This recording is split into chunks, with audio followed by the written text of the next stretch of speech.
At my son-in-law's promotion party, he slapped my daughter in front of nearly 200 guests and sneered, "You're nothing but a freeloader." The ballroom fell silent. My daughter stood there crying, too shocked to move. I calmly walked onto the stage, handed him a sealed gift envelope, looked him in the eye, and smiled. Then I took off my suit jacket, wrapped it around my daughter's shoulders, and walked out with her. 1 hour later, the FBI stormed into the party. Before this story begins, I would love to know where you are watching from. Drop your city or country below. Your presence here means everything to me. Quick note: this story includes fictional elements woven in for entertainment and reflection. Any resemblance to specific names or places is entirely coincidental. But what this story teaches, I believe, is something that matters. The first thing I noticed when I woke up that morning was the silence. Not the peaceful kind. The kind that presses against your chest and reminds you that something has changed, something fundamental, something you cannot undo no matter how many years you spent believing you were invincible. I lay still for a moment, staring at the ceiling of the bedroom I had shared with my late wife Margaret for 22 years before she passed. The pale gray light of a January morning crept through the curtains, thin and reluctant, as if even the sun was hesitant to start this particular day. My name is Arthur Harrison. For 30 years, I sat on the bench of the Los Angeles Superior Court. I heard over 2,000 cases. I sentenced corrupt executives, dismantled financial fraud networks, and looked career criminals directly in the eye without flinching once. People called me the granite judge, not because I was cruel, but because nothing rattled me. Nothing got through. That was before the stroke. It happened on a Tuesday in November, unremarkable in every way except that it rewrote everything. A minor ischemic event, the doctors said, as if attaching the word minor to it made it smaller. My left side recovered quickly. My right hand did not. It trembled now with a fine, persistent shake that no amount of physical therapy had fully resolved. My legs, once steady enough to carry me through 30 years of courthouse corridors, now felt like borrowed equipment I hadn't quite learned to use. I swung my legs over the side of the bed. My right hand gripped the nightstand, and I felt the familiar tremor move through my fingers like a current I couldn't shut off. I stood slowly, testing my weight, the way you test ice before you step onto it.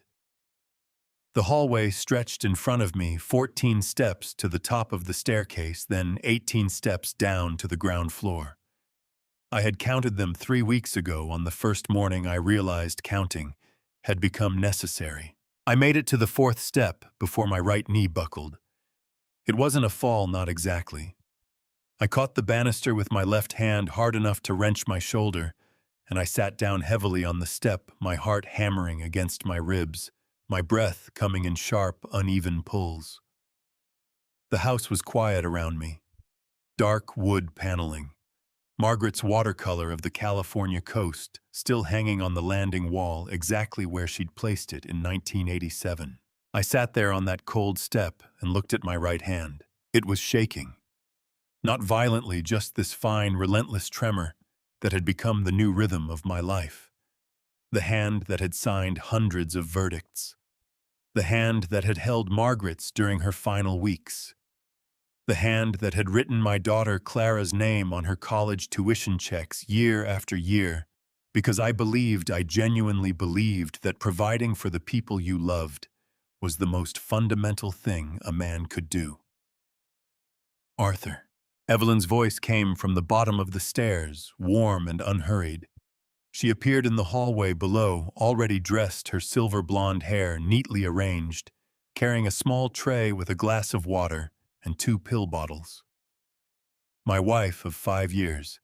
She had come into my life 2 years after Margaret passed, patient, gentle, attentive, in ways I hadn't known I needed. "I heard you," she said, climbing the stairs toward me with the careful grace of someone accustomed to navigating fragility. "You should have called for me." "I'm fine," I said. My voice came out steadier than I felt.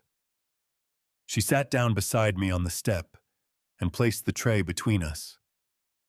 Her hand covered mine, warm, firm, deliberate. "You're not fine," she said, but she said it softly without judgment. "And that's all right. You don't have to be fine yet." She picked up the tall glass she brought each morning, a thick herbal mixture she prepared herself, vitamins and supplements. She researched specifically for stroke recovery. The liquid was deep green and faintly bitter. She held it out to me. I took it and drank. There was something underneath the herbs, faintly metallic, almost medicinal, that I had noticed before and dismissed.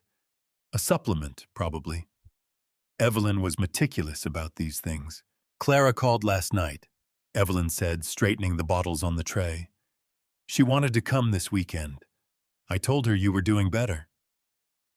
My chest tightened at my daughter's name. Clara was 32, a fourth-grade teacher, with her mother's laugh and her father's stubbornness. She called every single morning at 7:15, without exception, even on the days I told her there was nothing to report. "She worries too much," I said. "She loves you too much," Evelyn corrected. "There's a difference." I handed the glass back and looked around the landing. This house, 4 bedrooms, 3 floors, a staircase that had never once been a problem in 30 years, had become something I navigated with strategy. Every morning was a calculation. Every hallway, a negotiation. "I need to think about moving," I said. It wasn't the first time I had said it, but it was the first time I said it out loud, with the full weight of meaning behind it. Evelyn nodded slowly, as if she had been waiting for this moment. "Something closer to Cedars Sinai," she said. "Ground floor, easy access. I've been thinking about it too." She paused, smoothing her skirt with both hands. Then she looked up at me with an expression that I would later understand was not concern at all. "You know," she said, her voice gentle and reasonable, "Julian knows this city's real estate better than anyone. He has access to listings that never go public.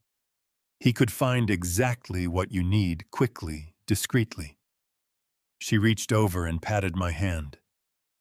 "He's family Arthur. Let him help." I looked at her. Then I looked back at the watercolor on the landing wall, Margaret's California coast, all pale blues and warm golds. Something moved through me then. Not alarm exactly. More like the faint sound of a distant door opening somewhere I couldn't yet see. But Evelyn was smiling at me with those warm, steady eyes, and the morning light was coming through the curtains, and I was tired in a way that had nothing to do with sleep. "All right," I said. "We'll talk to Julian." Julian Mercer arrived exactly on time. That was the first thing I noticed. Not his suit, not his smile, not the glossy presentation folder tucked under his arm. The punctuality. In my 30 years on the bench, I had learned that people who arrive exactly on time have usually rehearsed everything that follows. He came through the front door with the easy confidence of a man who had never once doubted his own welcome. His suit was charcoal brioni, perfectly fitted, the kind that cost more than most people's monthly rent. His shoes were Italian leather buffed to a mirror shine. He was 38 years old and carried himself like someone who had decided at some early point in his life that the world owed him its best rooms. Judge Harrison. He crossed the living room with his hand already extended, that wide, practiced smile filling his face like a stage light coming on. "You're looking stronger every week. The therapy must be working." I shook his hand. His grip was firm, the calculated firmness of a man who had read somewhere that a strong handshake communicates trustworthiness. "Julian," I said, "sit down." Clara was already there, perched on the arm of the sofa the way she always sat when she was trying to look relaxed, but wasn't quite managing it. She was wearing her dark green cardigan, the one Margaret had given her the Christmas before she passed. When Julian walked in, Clara's face lit up with a warmth that made my heart squeeze painfully in my chest. She loved this man. Whatever else was true, that part was real. Julian set the folder on the coffee table and opened it with a practiced flip. "Ground floor, unit 4 blocks from Cedars-Sinai," he said, tapping the photograph. "Single level, no stairs. Wide doorways, covered parking right at the entrance. The seller wants a clean close." He looked up. "It won't last, Judge. We need to move on the deposit this week." "Walk me through the escrow process," I said. "Standard California procedure," he said smoothly. "You issue a cashier's check, 180,000 covers it cleanly. I deliver it to the title company, they open the escrow account. Under California Civil Code, your money doesn't move without your written authorization." He held my gaze steadily. "You'll have a paper trail for every single cent, Judge. I know how your mind works." Clara put her hand on my arm. "Let him do this for you, Dad. Let us take care of you for once." I reached for the pen. My right hand trembled as I uncapped it, that fine, persistent tremor that hadn't quit since November. I wrote the check slowly and deliberately, the way I had once written verdicts. $180,000. Payable to Julian Mercer for deposit into escrow. Julian took it with both hands and tucked it into his jacket pocket. "You won't regret this, Judge," he said. "I promise you that." The door closed behind him. I sat with the folder of photographs still open on the coffee table, the brass clock ticking on the mantel, and the feeling quiet, almost formless, that I had just done something I could not take back. 3 days later, I called Julian's number. It rang 7 times. Then it went to voicemail. By the 3rd week of February, I had called Julian Mercer 21 times. I know the exact number because I am a man who counts things. 30 years on the bench will do that to you. You learn to track details the way other people track the weather automatically, without thinking, because the details are always what matter in the end. 21 calls, 14 voicemails left, 7 calls that rang through without answer, 0 callbacks. The excuses, when they finally came, arrived through Evelyn. Week 1, Julian was in escrow negotiations and couldn't be reached during business hours. Week 2, the title company had flagged a minor documentation issue, with the seller completely routine, nothing to worry about. These things always took longer than expected. Week 3, there had been a delay at the bank, some kind of system verification backlog that was affecting transactions across the county. Each excuse was delivered by Evelyn at the breakfast table, warm and unhurried, as she set down my morning glass of supplements.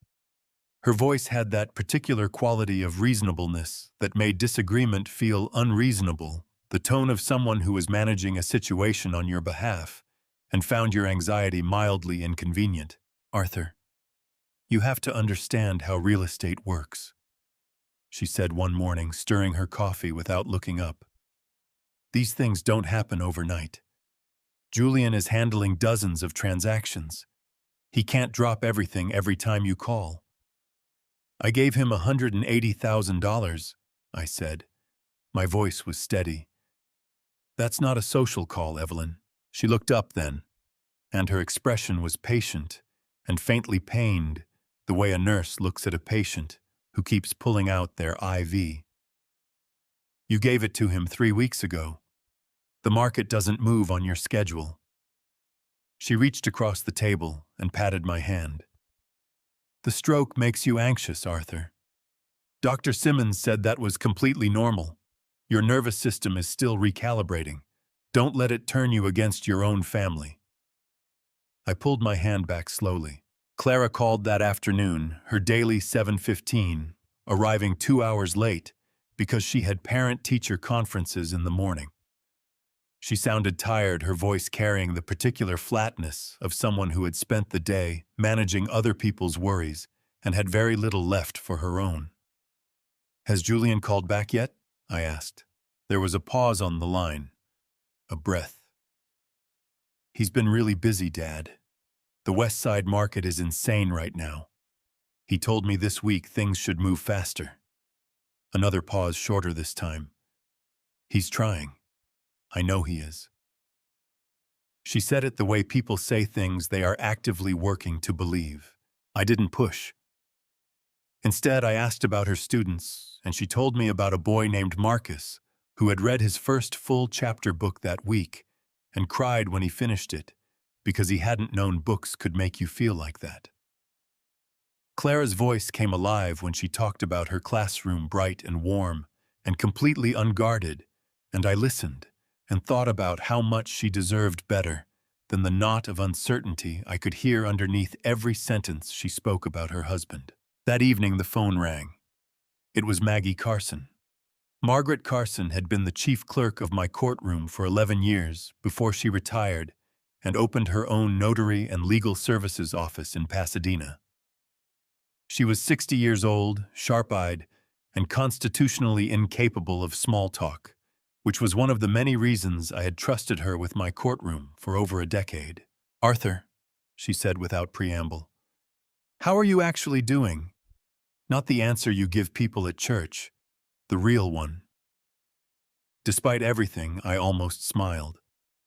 "I've been better," I said. "I heard you're apartment hunting, closer to Cedars-Sinai. Trying to be. Who's handling it?" "Julian Mercer, Clara's husband." There was a pause on Maggie's end. A very specific kind of pause. The pause of someone who has just filed something important in their mental drawer and decided not to open it yet. "How long has the money been in escrow?" she asked.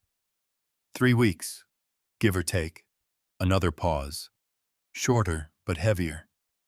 "Arthur," she said carefully, "under California Civil Code Section 1057, an escrow holder is required to confirm receipt and opening of the escrow account within 72 hours of receiving funds.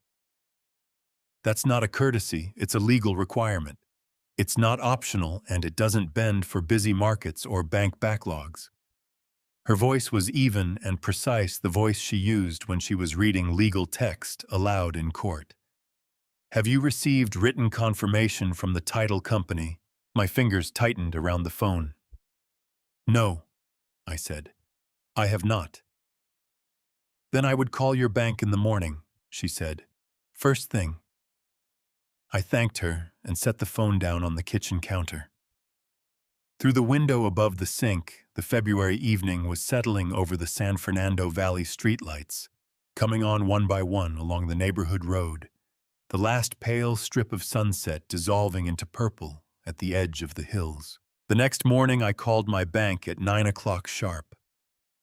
I spoke to a customer service representative named Daniel, who was professional and efficient, and who pulled up the records for my cashier's check in under 90 seconds. I gave him the check number, the amount, the date of issue. He confirmed the check had cleared. I asked him to confirm the receiving account, the title company, the escrow holder, the name of the receiving institution. Daniel went quiet for a moment. I heard keys clicking. "Mr. Harrison," he said, "the check cleared to a personal account. The payee is listed as Julian Mercer. There's no title company or escrow holder associated with this transaction." The kitchen felt very still around me. The refrigerator hummed. A car passed slowly on the street outside. "Can you confirm the date of clearance?" I asked. My voice didn't shake. 30 years of presiding over courtrooms had taught me how to ask questions when the answers were already destroying something inside you. "Yes, sir. It cleared February 3rd, 2 days after the check was issued." I thanked him. I hung up. I stood at the kitchen counter and pressed both palms flat against the cold granite surface and breathed slowly, deliberately, the way the physical therapist had taught me. In through the nose, out through the mouth. Focus on the sensation of the counter under your hands. My right hand was trembling against the granite. Not from the stroke, from something else entirely. $180,000, gone in 2 days. Not into escrow, not into a title company, into Julian Mercer's personal account. I straightened up. I walked to the small desk in the corner of the kitchen where I kept a yellow legal pad. I uncapped a pen. At the top of the first page, in the careful block letters I had used to head case notes for 3 decades, I wrote 2 words. Find evidence. Then my phone buzzed on the counter. A text message from a number I didn't recognize. No name, no greeting. Just 11 words that hit me like cold water. Judge Harrison, be careful who you trust inside that house. D. I did not sleep that night.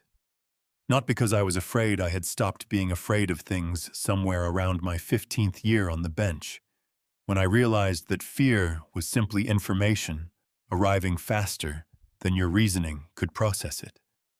What kept me awake was something colder and more precise than fear. It was the feeling of a pattern assembling itself in the dark, piece by piece, whether I wanted to see it or not. By 6 in the morning, I was sitting at the kitchen table with the yellow legal pad in front of me and a cup of black coffee going cold at my elbow. I had written down everything I knew in the order I knew it. The check, the date it cleared, Julian's personal account, the 3 weeks of excuses delivered through Evelyn, like dispatches from a country I wasn't allowed to visit. The message, 11 words from someone who signed only with the letter D. I read it back twice. Then I opened my phone. Julian's Instagram account was public. I had checked it once before, 6 months ago, when Clara first introduced us, trying to understand the kind of man my daughter had married. At the time, it had seemed like ordinary vanity, a real estate agent building a personal brand, the way they all did now. Listings, client testimonials, photographs of himself at charity dinners and rooftop restaurants, always immaculately dressed, always smiling the smile of a man who believed he was exactly where he was supposed to be. This morning there was a new post. It had been uploaded at 9:47 the previous evening. The photograph showed Julian standing beside a car in what appeared to be a private driveway, a Porsche Panamera, in metallic silver, so new that the dealer's temporary registration was still visible in the rear window. He was wearing a white dress shirt with the sleeves rolled up, one hand resting on the roof of the car. His head tilted back slightly, in the particular pose of a man who wants you to understand that this moment is effortless for him. The caption read, "Hard work pays off. Close the deal of the year." I set the phone down on the table. I picked up my coffee. I drank what was left of it cold, as it was without tasting it. Then I picked up my cane, walked to the front hallway, took my jacket from the hook by the door, and drove myself to Beverly Hills. The Beverly Hills Auto Group occupied a full city block on Santa Monica Boulevard. Glass walls, polished concrete floors, cars arranged like sculptures in a gallery. A young salesman in a navy blazer intercepted me before I had taken 4 steps inside, his smile professional and immediate. "Good morning, sir. Can I help you find something today?" "I need to speak with your sales manager," I said. Not a salesperson, the manager. Something in my voice, or perhaps the way I was standing. The particular stillness that 30 years of courtroom authority leaves in a man's posture made him nod without asking why. "Of course. One moment." The manager was a heavy-set man in his 50s named Gerald Paulson, with the permanently cautious expression of someone who had learned through experience that unusual requests from well-dressed older men were rarely simple. I told him I was a retired judge with a question about a recent transaction. I described the vehicle from the photograph, Porsche Panamera metallic silver dealer plates still on. I gave him the approximate date of purchase based on when the check had cleared. Gerald Paulson excused himself, disappeared into a glass-walled office, and returned 4 minutes later with a printed transaction record. Porsche Panamera GTS metallic silver, he said, reading from the sheet. Full purchase. Paid by cashier's check, drawn on a personal account. He looked up. Buyer name is Julian Mercer. He glanced back at the sheet. Transaction date was February 5th. February 5th. 2 days after my cashier's check cleared Julian's personal account. I thanked Gerald Paulson. I shook his hand. I walked back through the showroom with its gleaming sculptures of metal and glass, pushed through the heavy front door, and stood on the sidewalk on Santa Monica Boulevard in the thin February sunshine. My right hand was shaking against the handle of my cane. Not the stroke tremor, this was different. This was something moving through my body that had no medical name, something that happened when 30 years of trusting your own judgment ran headlong into the evidence that your judgment had failed you completely. $180,000. He had taken 2 days to spend it. I made it to my car and sat in the driver's seat without starting the engine. The street outside the windshield moved in its ordinary way, pedestrians, delivery trucks, a woman pushing a stroller past a coffee shop. The world continuing to operate on its normal logic, while mine had just been quietly dismantled. I thought about Clara. I thought about her voice on the phone the day before. He's trying. I know he is, and the way she said it, like a woman building a wall out of words, brick by careful brick, to keep out something she was terrified to see clearly. My daughter was married to this man. She woke up next to him every morning. She had defended him to me with the particular fierce loyalty of someone who has chosen a person and cannot yet afford to question that choice. Whatever I did next, I had to do it in a way that protected her, not just from Julian, but from the devastation of realizing she had been used. I needed more than a dealership receipt. I needed everything. I reached for my phone and scrolled to a number I hadn't dialed in 4 years. It rang twice before a gruff, familiar voice picked up. Kowalski. Ray, I said. It's Arthur Harrison. A pause. Then, and I could hear the shift in his voice, the way it moved from guarded to alert in the space of a breath. Judge, it's been a while. It has, I said. I need your help. I need absolute discretion, and I need you to move fast. I paused, watching a parking enforcement officer write a ticket on the car in front of mine, with the unhurried efficiency of someone performing a ritual. I think my son-in-law has stolen $180,000 from me, and I think that's only the beginning. The silence on Kowalski's end lasted exactly 3 seconds. Where do you want to meet? He said. Kowalski's office had no sign on the door. 3rd floor corner unit, a building on 7th Street that smelled like old carpet and burnt coffee. Ray Kowalski himself looked exactly like a man who had spent 20 years inside the FBI Financial Crimes Unit, and another 6 doing the same work without the badge, thick through the shoulders, permanently skeptical eyes, a handshake that communicated exactly nothing about his emotional state. Judge. He gestured to the chair across from his desk. Talk. I talked.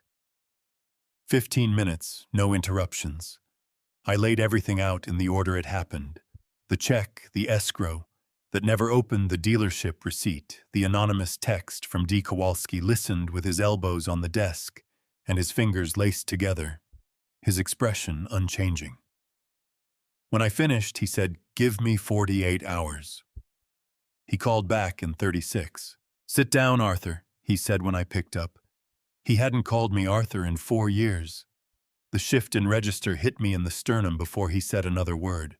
Julian Mercer has been using your name to guarantee 3 separate land investment deals, he said. Shell companies, 2 LLCs registered in Delaware under names that don't connect back to him on the surface. Combined exposure, $4.2 million. He paused to let that land. The $180,000 was a test. He needed to know if you'd notice. The kitchen felt like it was shrinking around me. 4.2 million. My name. My reputation. 30 years of a life I had built with my own hands being used as collateral for phantom real estate deals. "How did you find the LLCs?" I asked. My voice came out even. I was proud of that. "Corporate Transparency Act 2024, Kowalski said. "Every LLC registered in the U.S. now has to disclose beneficial ownership to FinCEN, the Financial Crimes Enforcement Network."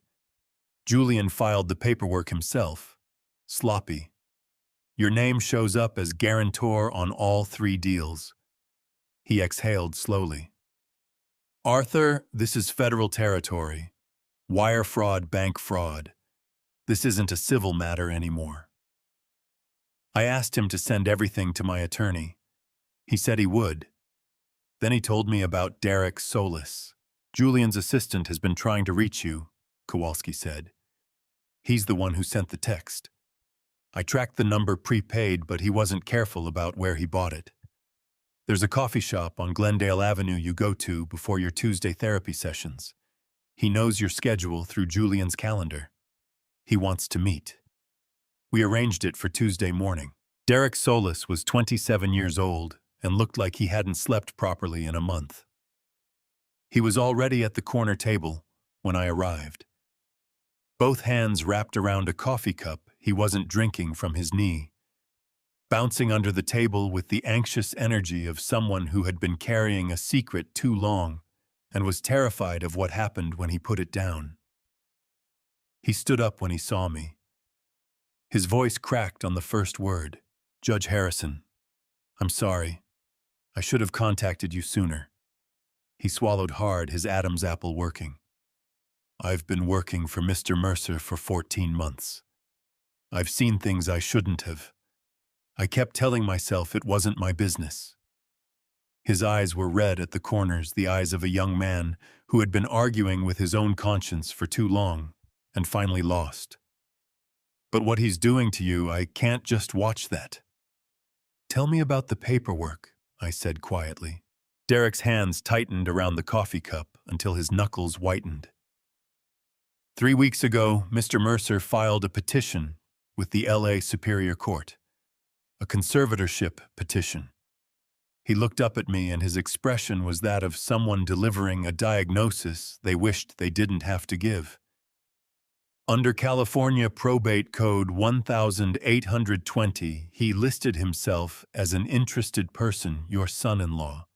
He's arguing that your stroke has left you cognitively impaired and unable to manage your own affairs. His voice dropped. "The hearing is in 3 weeks, Judge. Emergency motion expedited. If the court appoints him as your conservator, he gets legal control over every financial decision you make." The coffee shop hummed around us, espresso machines, quiet conversations, the ordinary music of a Tuesday morning in Los Angeles. My chest felt like something had reached inside and closed a fist around my lungs. Not panic. Something colder. The recognition of a plan that had been running longer than I realized, more carefully constructed than I had understood, aimed directly at everything I had spent a lifetime building. I looked at Derek Solis, this frightened young man with red-rimmed eyes who had risked his job to sit across from me in a coffee shop on Glendale Avenue. "Thank you, son," I said. "Go home. Don't contact me again until I reach out first. And Derek." I held his gaze. "Be careful around him." Derek nodded, grabbed his jacket, and walked out into the February morning. I sat with my coffee and stared at the window. Outside, a woman walked past, pushing a stroller, laughing at something on her phone. The world continuing its ordinary business. I picked up my phone and called Dr. Nora Simmons. "Nora," I said, "I need you to run a full toxicology panel on something for me. Today. And keep it completely off the official record." Dr. Nora Simmons ran her private practice out of a suite on the 4th floor of a medical building 2 blocks west of Cedars-Sinai, the kind of office that felt deliberately unhurried with real plants on the windowsill and no television in the waiting room.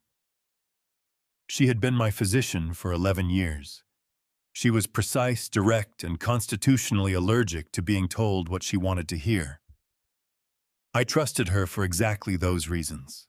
I set the Ziploc bag on her desk without preamble. Inside were 2 tablespoons of Evelyn's morning supplement mixture decanted the previous evening while Evelyn was in the shower. "I need a full toxicology panel," I said, specifically looking for anything that could cause muscle weakness, blood pressure suppression, or cognitive dulling. "And Nora, I need this completely off the official record." She looked at the bag. Then she looked at me. Her expression didn't change, but something shifted behind her eyes, the particular alertness of a physician who has just understood that the conversation is more serious than it appeared 30 seconds ago. "Sit down, Arthur," she said. "I'll be back."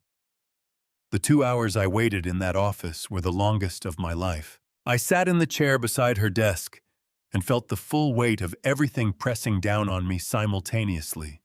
The conservatorship hearing. In 3 weeks, the $4.2 million moving through shell companies. Under my name, Evelyn's warm hands passing me that glass every single morning with that warm, practiced smile. I pressed my palms flat against my thighs to stop the trembling. It didn't entirely work. A nurse brought me water.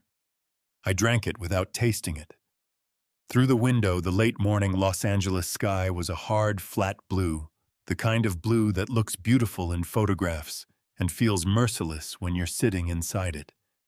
When Dr. Simmons came back, she closed the door behind her. She sat down at her desk and placed a printed lab report face down between us. She folded her hands on top of it. Her face had the careful stillness of someone organizing what they are about to say into the most precise possible sequence. "Arthur," she said, "who prepared this mixture?" "My wife," I said. "Every morning for approximately 4 months." Something moved across Nora's face, quick, controlled, gone in an instant. She turned the lab report over and slid it across the desk toward me. "The mixture contains elevated concentrations of 2 compounds," she said, her voice dropping into the measured cadence she used when delivering difficult diagnoses. "The first is a combination of herbal extracts, entirely legal, available without prescription, that in standard doses have mild relaxant properties. In the concentrations present in this sample, they cause progressive muscle weakening and chronic fatigue." She paused. "The second compound suppresses blood pressure, gradually, consistently over time. In a stroke recovery patient already dealing with circulatory vulnerability, the combined effect would be significant." She met my eyes. "It would look exactly like your condition was deteriorating naturally. No single test would flag it. It would simply appear that your recovery had stalled." My throat tightened. I kept my face still. "And here is what you need to understand," Nora continued. She reached into the folder beside her keyboard and produced a second document, a printout Kowalski had forwarded to her at my request the previous evening, pulled from the digital records recovered during his preliminary investigation into Julian's financial accounts. "This formula, these exact compounds, these exact ratios, appears in a document found on a device connected to your son-in-law." Her voice was controlled and very quiet. "Arthur, this didn't come from a wellness blog. Whoever designed this had specific pharmacological knowledge and a specific goal. The goal was not to harm you quickly. It was to make you appear incapable, gradually, convincingly." The room contracted around me. I had sat through 30 years of testimony. I had listened to confessions, accusations, and elaborate constructions of lies, so sophisticated they had fooled entire legal teams. I had believed with the confidence of a man who had tested his own judgment 10,000 times that I could recognize evil when I was sitting across from it. But I had handed that glass back to Evelyn every single morning. I had thanked her for it. My eyes burned. Not tears, something hotter and more fundamental than tears. The specific agony of a man realizing that the most intimate betrayal of his life had been delivered to him daily, with a smile in a glass he accepted willingly. I pressed the back of my hand against my mouth for a moment. 1 breath. 2. Arthur. Nora's voice was careful and steady. Are you all right? No, I said. It came out rougher than I intended. But I will be. I picked up the lab report. I folded it twice and placed it in my jacket's inner pocket beside my heart, which was hammering with a dull, relentless rhythm against my ribs. I stood up. My legs were steadier than I expected. Nora, I said, thank you for this and for your discretion. Arthur. She stood as well, and for a moment she looked less like my physician and more like my friend, which she also was. Whatever you're planning, be careful. I intend to be, I said. I walked out of her office and into the 4th-floor corridor, past the nurse's station, past the elevator bank, to the window at the end of the hall that looked out over the Cedars-Sinai complex and the sprawl of West Los Angeles beyond it. I stood there and let the anger move through me, all of it, the full weight of it, until it finished, and what remained was something else entirely. Something cold and precise and completely without mercy. Then I took out my phone and called Thomas Hartwell. Thomas, I said, clear your entire schedule. Bring everything you know about commercial loan acceleration clauses and irrevocable trusts under California law. We have a war to plan. Thomas Hartwell's office occupied the entire northeast corner of the 22nd floor of a glass tower on Wilshire Boulevard, with a view of the city that on clear days stretched all the way to the Pacific. It was the kind of office that communicated without saying a word that the man who worked inside it had never once lost a case he truly needed to win. Thomas himself was 62, lean and silver-haired, with the permanently composed expression of a man who had been delivering catastrophic news to wealthy clients for 3 decades and had long since made peace with the weight of that work. He had been my corporate attorney since the year I was first appointed to the bench. In 30 years, I had never seen him flustered. He was standing at the window when I came in, looking out at the city. He turned when he heard the door. One look at my face, and he walked directly to his desk, sat down, and said, "Tell me everything." I did. 20 minutes. No interruptions. When I finished, Thomas sat back in his chair and pressed his fingertips together and stared at the ceiling for a long moment, the way he always did when he was building something complex inside his head. Then he leaned forward and said, "Arthur, how much liquid capital do you have access to outside your primary trusts?" "Enough," I said. "Whatever we need." He nodded slowly. "Then here is what we are going to do." He opened his legal pad, yellow, same as mine, the universal document of men who had spent their lives in courtrooms, and began to write as he talked. "First priority is the irrevocable trust," he said. "We transfer your real assets, the warehouse properties, the investment accounts, the family holdings into a Harrison family irrevocable trust properly structured and recorded under California law. Once those assets are inside, they are legally unreachable. Even if Julian wins the conservatorship, there is nothing left to control." He looked up. "But the transfer must be documented cleanly and predate any fraud claim. I'll structure it to withstand the challenge." "How long?" I asked. 3 weeks minimum for the trust to be legally unassailable." He paused. "The debt purchase will take 4. "We have 3 weeks before the conservatorship hearing," I said. Julian filed an emergency expedited motion. Thomas's pen stopped moving. "I know," he said. "Derek Solis's information was correct. I pulled the court filing this morning." He met my eyes across the desk. "Under California Probate Code 1820, Julian qualifies as an interested person by virtue of his marriage to Clara. The court will appoint a court investigator, a CI, who will visit you, assess your condition, and submit a report to the judge. Given 4 months of manufactured medical decline, carefully documented in your health records, that CI report could go badly. The word manufactured landed in my chest like something dropped from a height. Then we need to move faster than 3 weeks, I said. We will, Thomas said.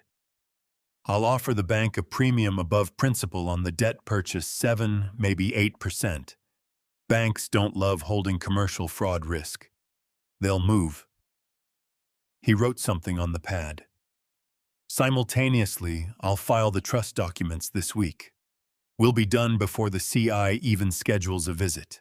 He set his pen down and looked at me directly, not as my attorney for a moment, but as the man who had known me for 30 years. Arthur, he said carefully, once we start this, Julian will know someone is moving against him. He may go after Clara. My jaw tightened. Clara will be protected before we trigger anything, I said. I'll make sure of it. Thomas studied my face for a moment. Then he nodded, apparently satisfied with whatever he saw there, and picked his pen back up. The acceleration clause, he said, returning to the legal pad. When we purchase the commercial debt through the blind trust, we become the sole creditor on Julian's fraudulent loan. Standard commercial loan agreements contain what's called an acceleration clause, a provision that states if the lender discovers material misrepresentation or fraud in the origination documents, the entire loan balance becomes immediately due. Not in 30 days, not in a week. He tapped the pen against the pad. In 24 hours, full principal, penalties, and interest. If Julian cannot produce $4.2 million in cash within that window, we have the legal right to seize every asset attached to the loan and to refer the entire fraud package directly to federal prosecutors. He said all of this in the same tone a man might use to describe the weather. And Julian will have no idea who the creditor is, I said. Not until we want him to, Thomas said. The blind trust is impenetrable. His name, your name, neither appears anywhere on the surface. As far as Julian Mercer is concerned, he is dealing with an anonymous financial institution that purchased his debt on the secondary market. Thomas allowed himself the smallest possible smile, which is entirely legal, entirely common, and entirely his worst nightmare. I sat with that for the moment. The city stretched outside the window, all that light, all those lives moving through their ordinary Tuesday afternoon, completely unaware that in this corner office on the 22nd floor, the architecture of a man's destruction was being quietly assembled. Do both simultaneously, I said. The trust and the debt purchase, this week. It will be expensive, Thomas said. I know. And once we trigger the acceleration clause, there is no going back. The federal process takes on its own momentum. I know that too, I said. Thomas looked at me for one more long moment. Then he reached for his phone.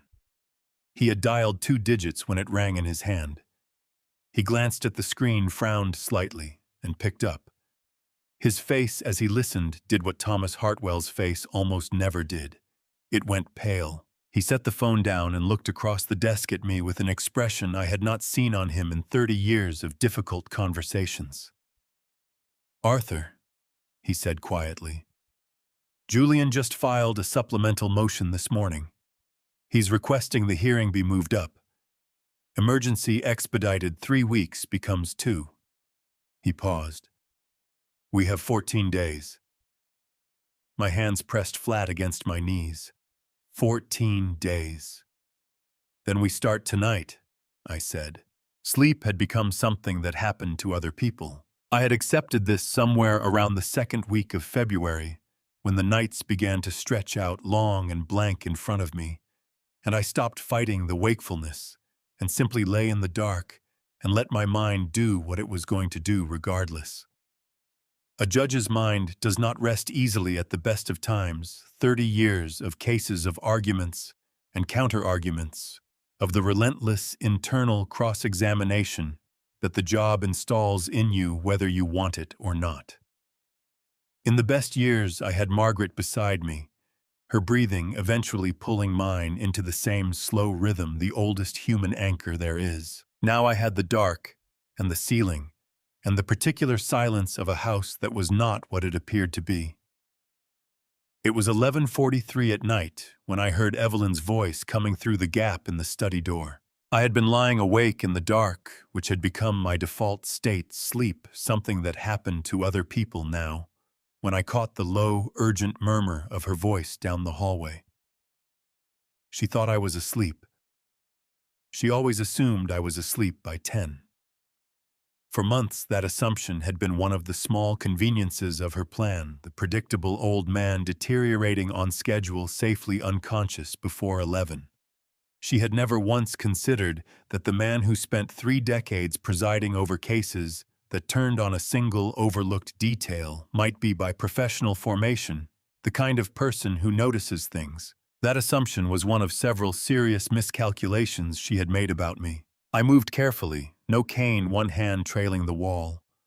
My right leg was stiff. It was always stiff at this hour, the muscles having tightened during the time I had spent lying still, and my hand trembled at my side, the familiar tremor that had become as constant as my own heartbeat. But I moved quietly enough.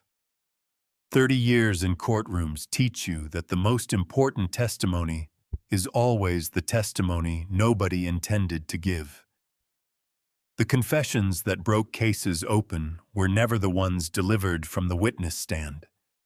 They were the ones murmured in parking lots and courthouse bathrooms, in the brief, unguarded moments when people forgot that the world was still watching. The study door was open 2 inches. Warm light from her desk lamp fell across the hardwood floor in a thin yellow strip, the kind of light that looks intimate from the outside but is merciless to the person sitting inside it. Her voice came through clearly. She was agitated, speaking faster than her usual measured cadence, the careful deliberateness she used in conversation, stripped away because she believed she was alone, and so she had stopped performing. This was Evelyn without the costume, and the difference was remarkable. Julian listened to me. A pause. Her heel clicked once against the hardwood she was pacing, which she only did when she was genuinely unsettled. He called the bank. I don't know exactly what they told him, but he's been different this past week. Quieter. I pressed my back flat against the hallway wall. The plaster was cold through my shirt. Another pause, longer this time. She was listening to Julian on the other end. Then, no, I'm not panicking. I'm telling you to be careful. Her voice dropped, but the house was completely still, and the hallway acoustics were unforgiving, and every word reached me with perfect, devastating clarity. The CI visit is scheduled for next week. If Arthur presents well, if he seems sharp, if he answers their questions clearly, the judge won't grant it. The heel clicked again. We need him to look worse, Julian. Another 2 weeks of the supplements should be enough. After that, it won't matter what he says in that room. Nobody will believe him. My back pressed harder against the wall. I had presided over 2,000 cases in 30 years on the Los Angeles Superior Court bench. I had listened to confessions that made seasoned prosecutors go pale and request recesses. I had sat 3 feet away from men who had destroyed entire families for money, for leverage, for the particular satisfaction of watching other people diminish. And I had watched them justify every choice with the calm fluency of people who had rehearsed their own innocence until they could no longer distinguish it from the truth. Nothing had ever felt like this, because Evelyn was not a stranger in a courtroom. She was not a defendant I had observed through the careful professional distance of the bench. She was the woman who had placed a blanket over my legs on cold evenings, without being asked who had learned the precise temperature. I liked my coffee and maintained it without comment. Who had driven me to physical therapy on the mornings I was too stiff to manage it easily sitting in the waiting room for 2 hours with a book, and never once making me feel like a burden. Who had stood in Margaret's kitchen, the kitchen where my late wife had cooked for 30 years, with the particular warmth that Margaret brought to everything she touched, and learned how to make the lemon cake I loved, because she said she wanted to make me feel at home in my own life again. She had said that. Those exact words. And I had believed her. I had believed her the way you believe people you have chosen to trust, with the particular vulnerability of a man who has lost the person he trusted most and is trying carefully to let someone else in. And she had been doing all of it on instructions from my son-in-law.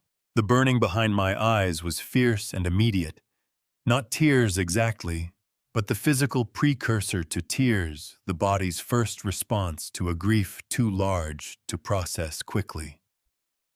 I pressed the back of my wrist against my mouth and breathed through my nose, slow, controlled, silent. The breathing technique the physical therapist had taught me for pain management, which turned out to be equally useful for the management of a different kind of pain entirely. My right hand shook violently against my thigh. Not the stroke tremor I knew, that tremor intimately, by now knew its particular rhythm and temperature, the way it came and went with fatigue and cold. This was different. This came from somewhere that had no medical name and needed none.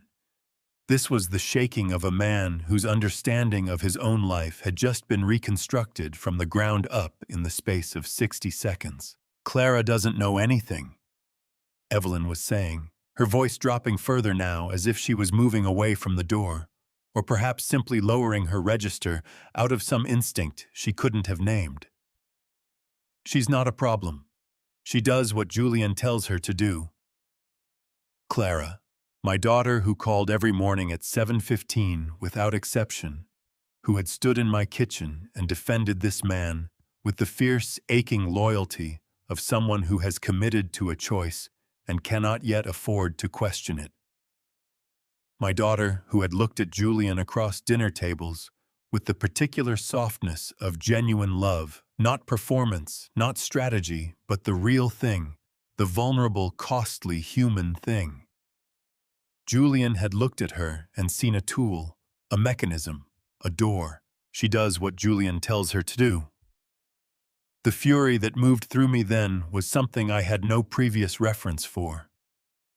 It was not the controlled, purposeful anger I had sometimes felt in the courtroom, when a particularly cynical piece of deception was laid bare. It was older than that and less manageable, the fury of a father who has just understood that his child has been used deliberately and with calculation by the person she loved most. I pressed my wrist harder against my mouth. "Just make sure the court filing goes through," Evelyn said.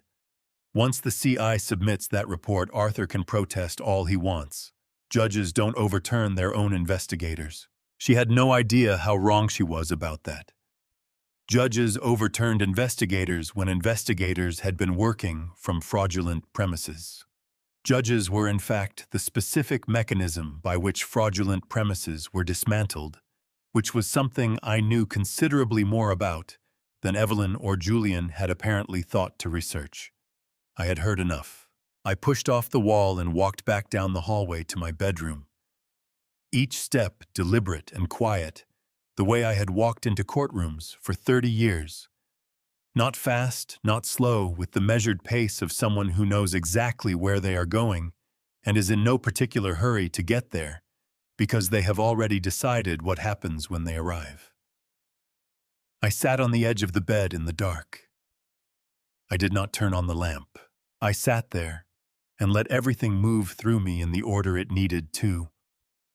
The rage first, hot and immediate, and then the grief, which was colder and went deeper, the grief of a man who had tried after Margaret to trust again and had discovered what that trust had been used for. I let both of those things arrive and move through me, and diminish the way difficult things diminish when you do not fight them. And when they had finished, what remained was neither rage nor grief. What remained was clarity. The specific crystalline clarity that I had felt perhaps a dozen times in 30 years in the middle of complex trials when the structure of a case suddenly resolved itself, when the pattern that had been obscured by noise and misdirection finally became visible. The clarity that meant I can see the shape of this now. I know what needs to happen. I know exactly how to make it happen. I reached for my phone on the nightstand. The screen read 11:58 p.m. I opened my messages and typed to Kowalski short, no explanation needed, between men who had worked cases together for 2 decades, who had developed the shorthand of people who trust each other's judgment without requiring it to be justified, array. Tomorrow morning. Julian's house. I need 2 hours. Confirm he and Clara leave for work before 8. The response came in 40 seconds. Kowalski had always been a light sleeper. Confirmed. I'll watch the house. Go at 9. I set the phone face down on the nightstand. I lay back on the bed with my hands folded on my chest, staring at the ceiling, in the dark, and listened to the house settle around me, the faint creak of the structure, the distant sound of a car on the street, the click of Evelyn's heel one final time through the study wall as she ended the call and moved toward her own bedroom, entirely unaware that the man she believed was asleep 10 feet away had just heard every word she had said and had already begun to construct with the careful, methodical precision of someone who had done this work for 30 years, the architecture of her consequences. For the first time since this had begun since the morning, I sat on a cold step and looked at my trembling hand and understood that the world had changed. I felt something shift inside me, away from pain, away from grief, into something colder and more purposeful than either. They had made one catastrophic mistake. They had underestimated a man who had spent 30 years learning exactly how people destroyed themselves with their own words. Before I tell you what I found inside that house, comment the number 9 below so I know you are still with me. Because what was hidden in that office changed everything. And a quick note, what follows contains some fictional elements crafted for reflection and storytelling. If that is not something you wish to continue with no hard feelings, you are always free to step away. Kowalski texted at 8:52. Both cars left the driveway by 7:40. The house is clear. You have 2 hours minimum. I had been sitting in my own car 2 blocks away, engine off, watching the quiet Bel Air street wake up around me, gardeners arriving at neighboring properties. A woman in running clothes moving past with earbuds in a delivery truck, making its slow progress down the hill. The ordinary machinery of a Tuesday morning, entirely indifferent to what I was about to do. I got out of the car. Julian had pressed the spare key into my hand 4 months ago in my own living room, with a wide smile and the words, "Judge, our home is always your home.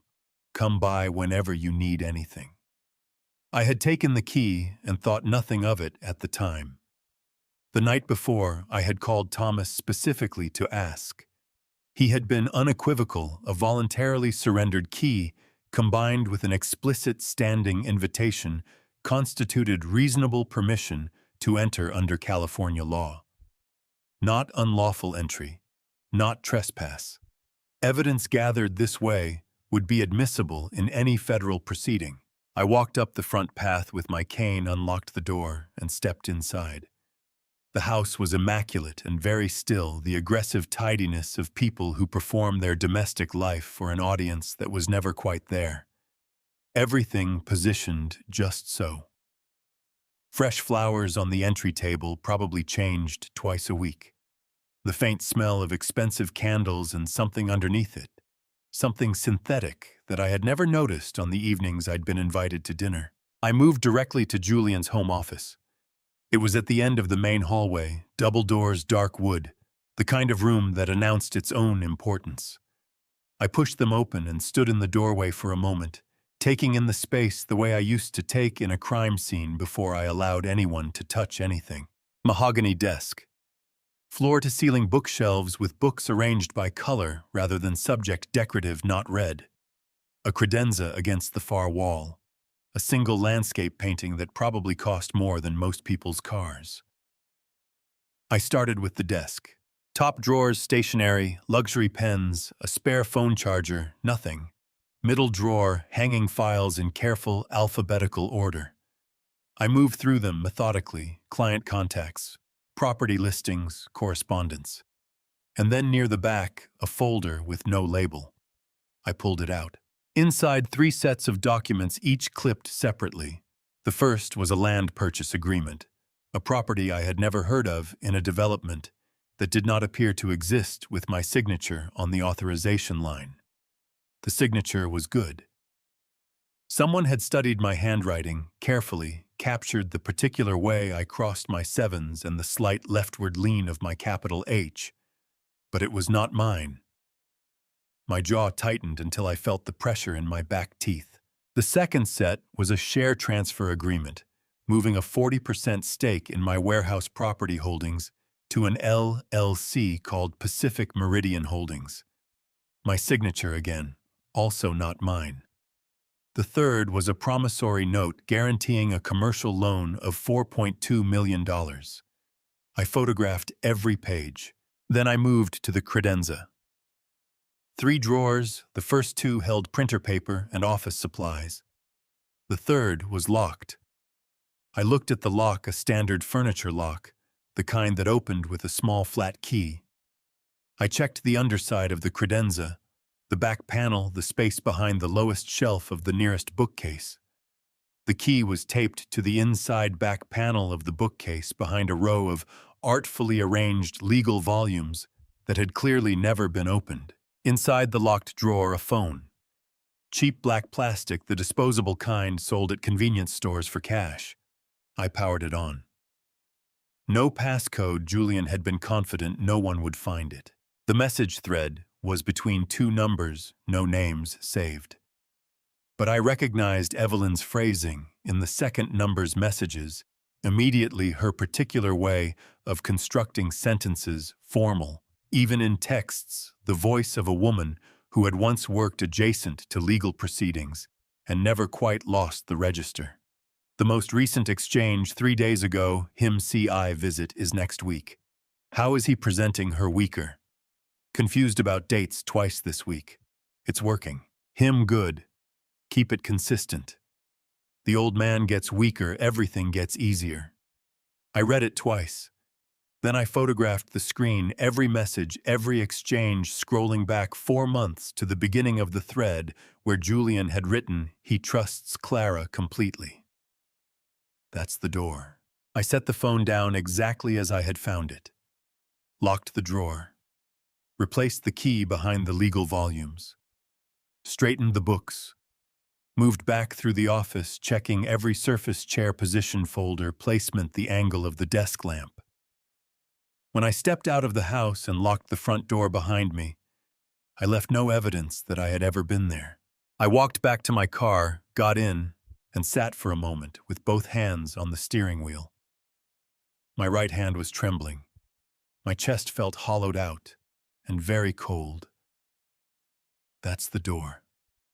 He had looked at my daughter, my Clara, who called every morning at 7:15, who cried when her students read their first books, who had defended this man to me with everything she had, and he had seen a door.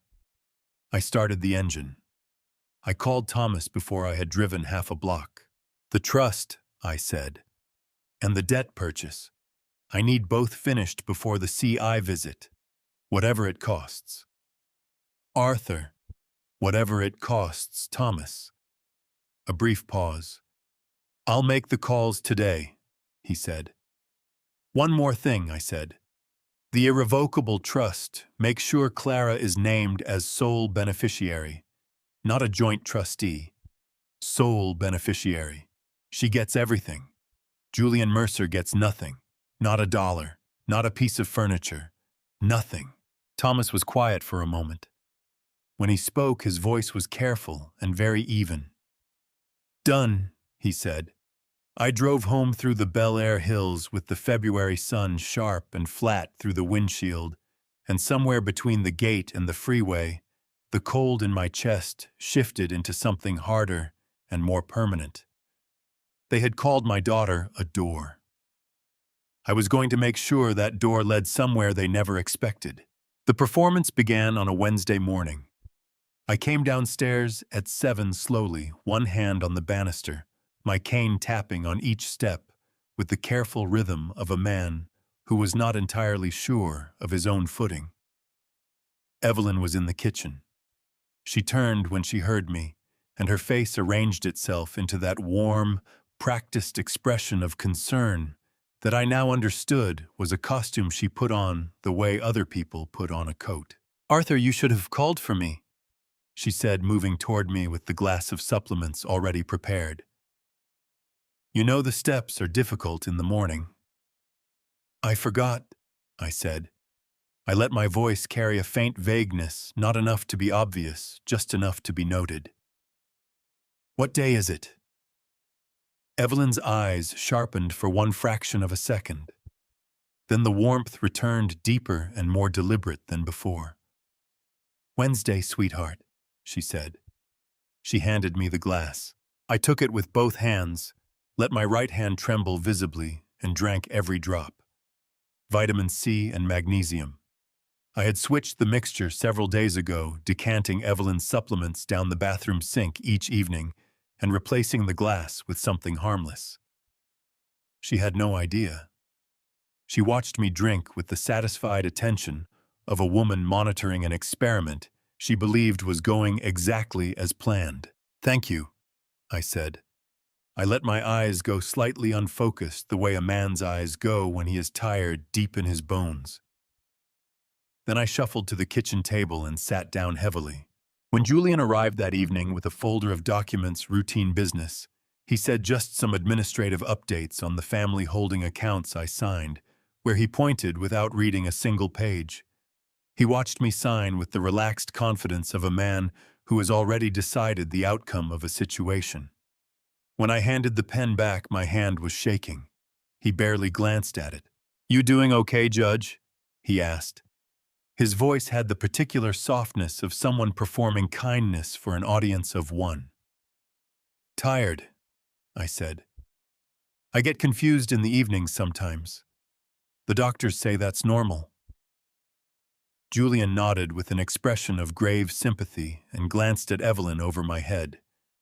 The glance lasted less than a second. But I saw it. I was very good at seeing things people didn't intend to show. That same evening, Thomas called. "Arthur." His voice had a quality I hadn't heard from him in years, the compressed energy of a man who has just won something significant. "The Harrison family irrevocable trust is filed and recorded with the county, effective as of this morning. The warehouse properties, the investment accounts, the Pasadena holdings, everything real is inside. Untouchable. A conservatorship order, even if granted, cannot reach those assets. They are legally walled off." My chest loosened by exactly 1 degree. "And the debt?" I asked.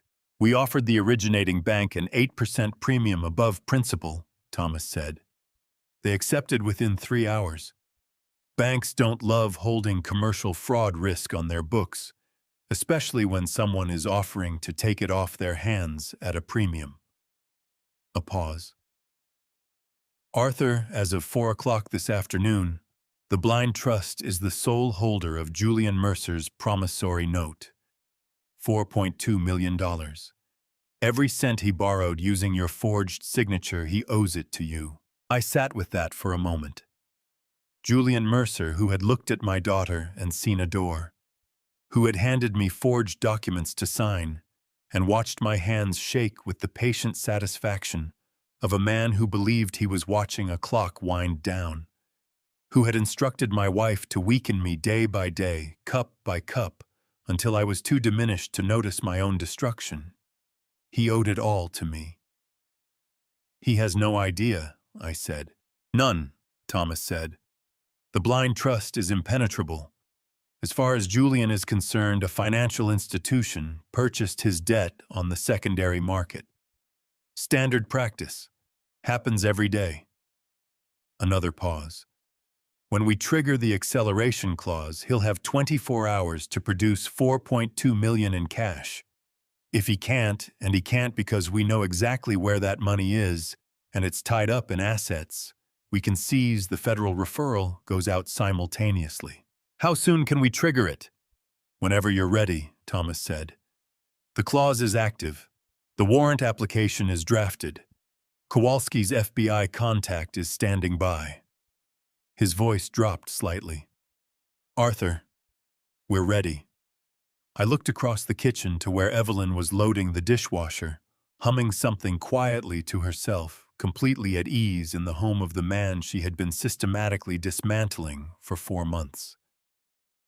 Not yet, I said. I need the right moment, the right audience. 3 days later, a cream-colored envelope arrived in the mail. Heavy paper gold lettering. Julian Mercer's name embossed in the upper left corner. It was an invitation to a promotion party, Ritz-Carlton, Beverly Hills, 3 weeks from Saturday. An evening to celebrate new ventures and the remarkable people who make them possible. 200 guests by the look of the invitation. The entire Los Angeles real estate and investment community assembled in one room to celebrate the success of a man who had built his empire on my stolen money and my forged name. I set the invitation on the kitchen table and looked at it for a long time. 200 witnesses, Senator Whitmore on the guest list. I had seen his office's RSVP referenced in the papers Julian left carelessly on the living room table the previous week. 200 people whose professional lives ran entirely on trust and financial integrity gathered to honor a man who had neither. The right moment, the right audience. I picked up my phone and called Kowalski. Ray, I said, I need you to clear your calendar for the 22nd.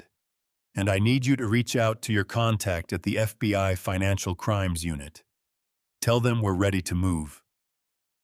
I paused, turning the heavy invitation over in my hand. And tell them to bring the warrant. Kowalski didn't hesitate. Consider it done, he said. I set the phone down and looked out the kitchen window at the late afternoon light falling across the backyard, the garden Evelyn tended every Saturday morning, with the devoted care of a woman who believed she would be living in this house for a very long time. For the first time in weeks, something that was almost a smile moved across my face. 3 weeks, I thought. Let them enjoy it a little longer. 3 days before the party, Thomas locked his office door. It was 8 in the morning. 3 cups of coffee on the table between us, Thomas, Kowalski, and myself. A single manila envelope in the center, thick and sealed. Nobody reached for it yet. Status, I said. Kowalski went first, his voice flat and businesslike. FBI Financial Crimes Unit has reviewed the full package: forged signatures, shell company transfers, the burner phone messages, the toxicology report. Federal warrant is signed by a district judge. He set his phone face up on the table. My contact is Agent Patricia Dunn. She has 2 teams staged and ready. One for the main entrance, one for the back. They move when I text a single word. He looked at me. Your call, Arthur, your timing. Thomas slid the manila envelope toward me. Acceleration notice. Demand for full payment. $4.2 million due within 24 hours of service. He tapped the envelope once. Everything is inside. The forged documents, the shell company records, the wire transfer trail, the toxicology results, the burner phone transcript. He paused. When Julian opens that envelope, his entire world ends. Make sure you choose the moment carefully. I already have, I said. I picked up my phone and called Senator Paul Whitmore. He answered on the second ring, his voice carrying the unhurried authority of a man who had spent 40 years in rooms where things were decided. "Arthur, I've been expecting your call." "Paul," I said, "I need you at the Ritz-Carlton Beverly Hills on Saturday evening.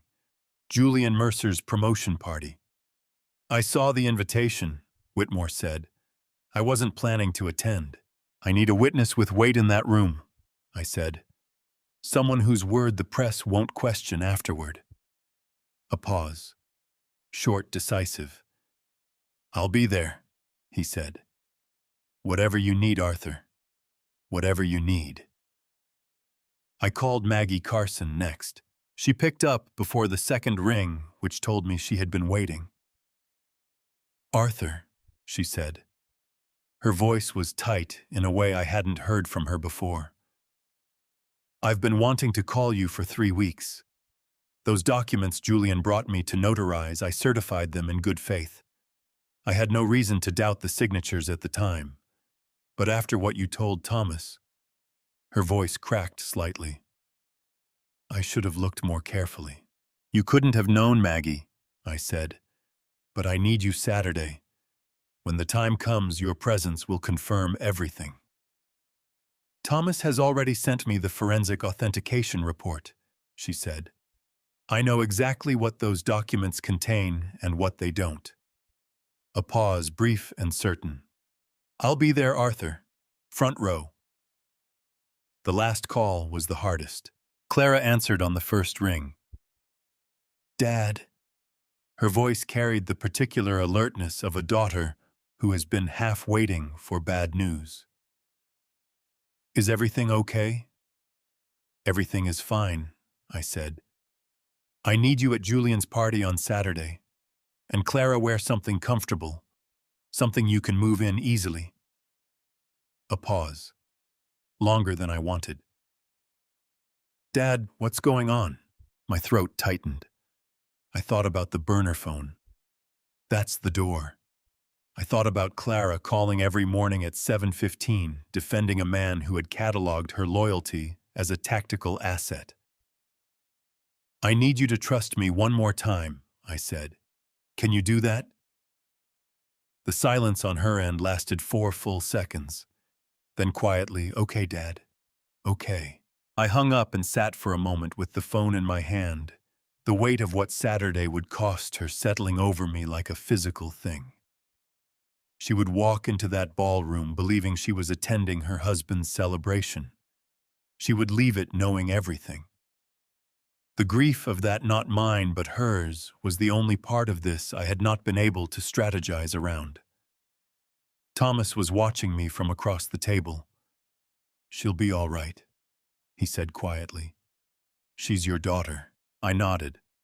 I picked up the manila envelope and held it in both hands, the right trembling slightly, the left steady. Everything we had built over the past weeks was inside this paper. Every forged signature, every transferred dollar, every text message Julian had sent from a burner phone he believed was invisible. "Saturday," I said. "We end it Saturday." Kowalski drained his coffee and stood up. "I'll be in position at the Ritz by 6, he said. "Party starts at 8. I'll have eyes on both exits all night." He buttoned his jacket. "Don't be late, Arthur." He left without another word. Thomas began gathering his papers. Outside his 22nd floor window, Los Angeles was fully awake now, all that light, all that ordinary momentum, the city that had no idea what was coming. I sat with the envelope in my lap and thought about 30 years of courtrooms, 30 years of watching justice move at its own deliberate pace, and how sometimes the most important verdict was the one you had to build yourself, piece by careful piece, before anyone knew the trial had begun. The Ritz-Carlton Beverly Hills rose against the evening sky like a monument to everything money could assemble when it had no conscience to answer to. I arrived at 7:45. The valet took my car without a word. They are trained at places like this to make the elderly and the infirm feel invisible in the most gracious possible way. I declined the offered wheelchair and walked through the entrance on my own cane in my right-hand manila envelope in the inner pocket of my jacket, pressed flat against my ribs. The grand ballroom was already half full. Chandeliers the size of small cars threw light across 200 carefully arranged tables draped in ivory linen. Flowers everywhere, white orchids imported the kind that cost more per stem than most people spent on lunch. A string quartet on the raised platform at the far end of the room played something elegant and entirely ignored by the guests, who were busy doing what people at these events actually come to do: position themselves, network, and assess each other's relevance. All of it paid for with my money. I felt the knowledge of that move through me like a current, not rage, not anymore. Something quieter and more absolute.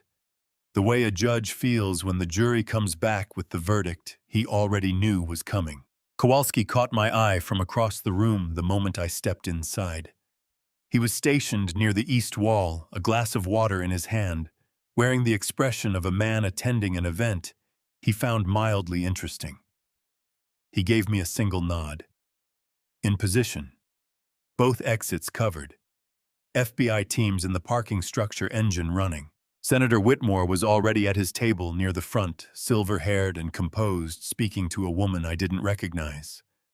He looked up when I entered, and something moved across his face: recognition, and beneath it, the quiet gravity of a man who understood that what he had agreed to witness tonight was not a social engagement.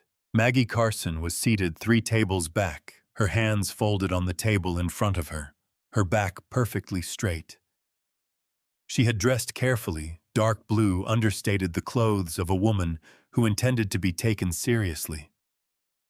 When she saw me, she pressed her lips together and gave me the smallest possible nod. I found Clara at our assigned table near the center of the room. She was wearing the navy dress I had seen her in at her mother's birthday dinner 12 years ago. She had lost weight since then, and the dress hung differently on her now, and the sight of it hit me somewhere I hadn't expected.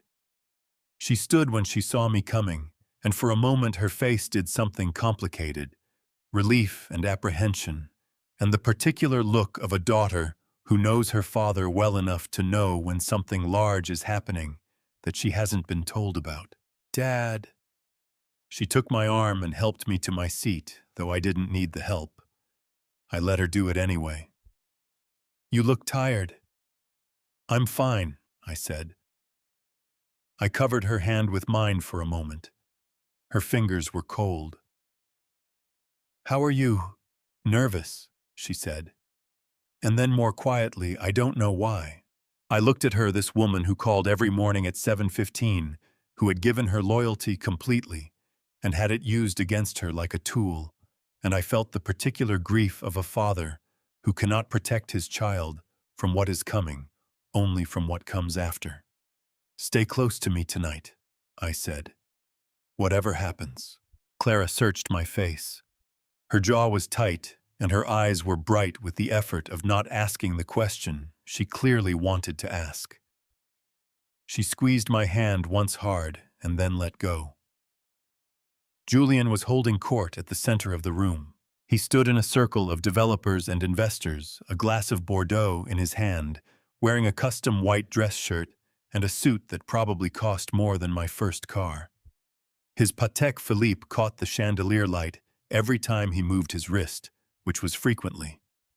He was laughing a wide-open laugh, the laugh of a man who believed entirely in his own arrival. Derek Solis stood near the service entrance, a clipboard in his hand, directing staff with the hunched posture of someone trying to take up as little space as possible. He looked up when I settled into my seat, and our eyes met across the room. His face went through several things quickly. Recognition relief, something that might have been a silent apology. I gave him the smallest possible nod. He looked back down at his clipboard. Evelyn arrived 12 minutes after I did in a red dress, her silver blonde hair arranged perfectly. She moved through the room with the easy confidence of a woman who believed she was celebrating tonight. She stopped to greet several of Julian's colleagues, laughed at something a developer's wife said, accepted a glass of champagne from a passing waiter. She had not yet seen me at my table. When she did, she raised her glass in a small, warm gesture of greeting. I raised my water glass in return and smiled at her. The string quartet finished their piece and began another. Julian moved through his guests like a man conducting his own symphony, touching shoulders, leaning in to deliver private jokes, steering important contacts toward each other with the practiced ease of someone who had built an entire identity on this kind of performance. I watched him and thought, 3 hours, maybe less. Clara reached for the water pitcher at the center of the table and stood to fill her glass. A waiter came from the left, moving too quickly, carrying a tray at shoulder height. She didn't see him. He didn't see her. She stepped directly into his path. The tray tilted. A single glass of red wine arced through the air in a slow, terrible curve and landed squarely across the front of Julian's white dress shirt. The string quartet played on for exactly 2 more seconds. Then Julian looked down at his shirt, and the room went very still. Before I take you inside that room, leave a comment with the number 13 so I know you made it this far. What happened at that party was the moment everything changed forever. Please note some details in this story are fictional, shaped for storytelling, and the lesson inside it. If that is not for you, stepping away here is completely fine. What happened next took less than 4 seconds. Julian's hand moved before his face did, before his expression had fully formed, before the room had finished processing what it was seeing. The sound of the slap was not a small sound. It cracked across the grand ballroom, like a starter pistol, sharp and flat, and brutally loud, in the sudden absence of the string quartet. And it hit the walls and the chandeliers and the 200 people standing beneath them all at exactly the same moment. The room stopped. Not gradually, all at once. Clara's head snapped hard to the right. Her hand flew up to her cheek with the instinctive speed of someone who has just been struck and does not yet understand that it has happened. The water glass she had been carrying slipped from her fingers and hit the marble floor and exploded into fragments that scattered outward in every direction, skittering across the polished surface like something fleeing the scene. For a single suspended moment, not one person in that room breathed. Then Julian's voice came through the sound system. He had been standing close enough to the bandstand microphone that it caught every syllable, and the speakers carried his words to every corner of the grand ballroom with perfect, merciless clarity. 200 people heard him, every word, at full volume, full. Are you blind? His voice was low and vicious. The voice of a man who has been waiting a very long time for permission to say exactly this and has just decided that permission is no longer required. Look at what you just did to a $3,000 shirt. Look at it. He gestured at the wine stain spreading across the white fabric with the theatrical disgust of someone who has decided to perform their outrage for an audience. Clumsy, absolutely useless. Clara's hand was pressed flat against her cheek. The redness was already rising beneath her fingers, and her eyes were filling with tears. She clearly had not given herself permission to shed. They spilled over anyway, tracking down her face before she could stop them, and her whole body was shaking with the shock of what had just happened in front of everyone she had ever met through this man. Julian. Her voice came out broken, barely above a whisper. Barely enough to carry even 2 feet in a ballroom this size, but the microphone caught it too, and so 200 people heard that as well. I'm sorry, I didn't mean to. I swear I didn't mean to. She swallowed hard, her voice cracking on the next words. How could you hit me in front of all these people? How could you hit you? Julian took a step toward her. The crowd pulled back around them the way crowds do when something has gone genuinely wrong, instinctively, without coordination, opening a circle of space that felt less like deference and more like the impulse to not be standing too close when the next thing happened. His lip curled with a contempt so complete it had stopped resembling any emotion a reasonable person might recognize. "I should do a great deal more than hit you. I should throw you out of this party entirely." He tilted his head, his eyes moving over her with the cold assessment of a man appraising something he has decided has no value. "Look at yourself, Clara. Really look. You walked into this world on what exactly? On stupidity and handouts, on the borrowed reputation of a name that doesn't mean anything anymore." He turned, deliberately, slowly, taking his time because he wanted the full attention of the room, and the room with its collective shame gave it to him completely. He swept his gaze across the 200 faces staring back at him, and then he smiled. The wide-open, devastating smile of a man who has convinced himself so thoroughly that cruelty delivered with enough confidence passes for honesty, that he has stopped being able to tell the difference. "Ladies and gentlemen," his voice dropped into a register that was somehow even more carrying than his shout had been, the warm, confiding tone of a man sharing something he believes his audience will appreciate. "Allow me to properly introduce you to the daughter of the great Judge Arthur Harrison." He said the title with a performer's precision, emphasizing it just enough to make it sound like a punchline that hadn't landed yet. "The family thinks they still have power. The family thinks the Harrison name still opens doors in this city."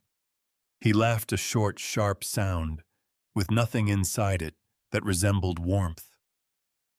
"Her father is a confused old man who is nearly in his grave, a stroke patient who cannot manage his own affairs. Without my money, without my connections, without the infrastructure I have spent years building, their entire house would have collapsed into dust years ago." He pointed at Clara. "She is nothing, a liability. A charity case I was foolish enough to marry because I thought it would look respectable." Several people near the front shifted uncomfortably. A woman in the back row put her hand over her mouth. Two of Julian's closest colleagues, men who had been laughing with him 20 minutes ago, exchanged a look that contained no admiration whatsoever. Then Evelyn appeared. She came from the left side of the platform, the way she always did. Everything smoothly, unhurried, with the impeccable timing of a woman who had rehearsed this kind of entrance many times in many different rooms. Her red dress caught the chandelier light. Her expression was carefully arranged into something that performed concern with great technical precision while delivering absolutely none of it. She moved toward Julian with her hands slightly raised, her head tilted at the exact angle of a reasonable person attempting to de-escalate an unreasonable situation. "Julian, please." Her voice was soft enough to sound gentle and loud enough to reach the microphone, a calibration she had achieved without appearing to try. "That's enough. Clara is still Arthur's daughter after all." She paused.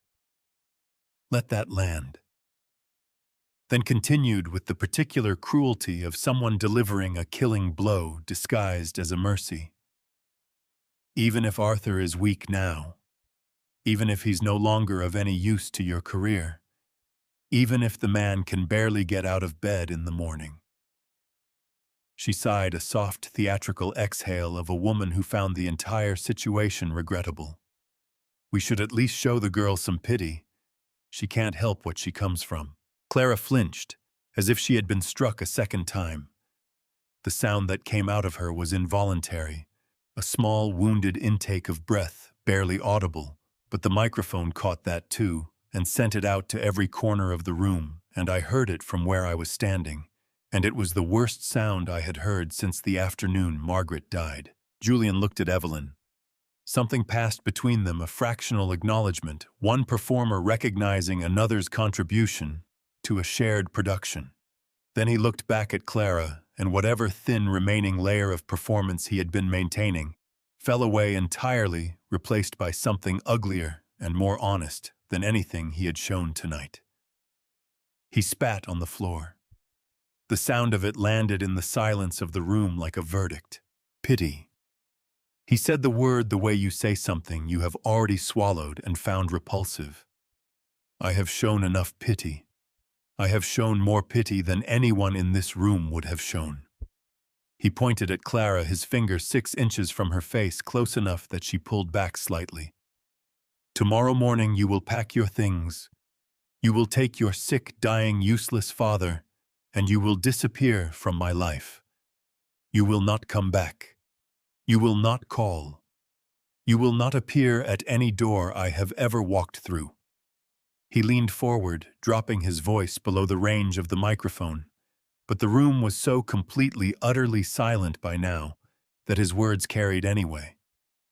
You were never anything more than a prop, Clara, a piece of staging, and props get replaced when they stop serving their purpose. Clara's knees buckled. She did not fall, not entirely. She caught herself on the edge of the nearest table, with both hands pressing her palms flat against the ivory linen, and she held herself there, bent forward slightly. Her shoulders shaking with a violence that had nothing to do with effort and everything to do with the specific destruction of hearing in front of 200 people, every illusion you had built your adult life around. The sound that came from her throat was not crying.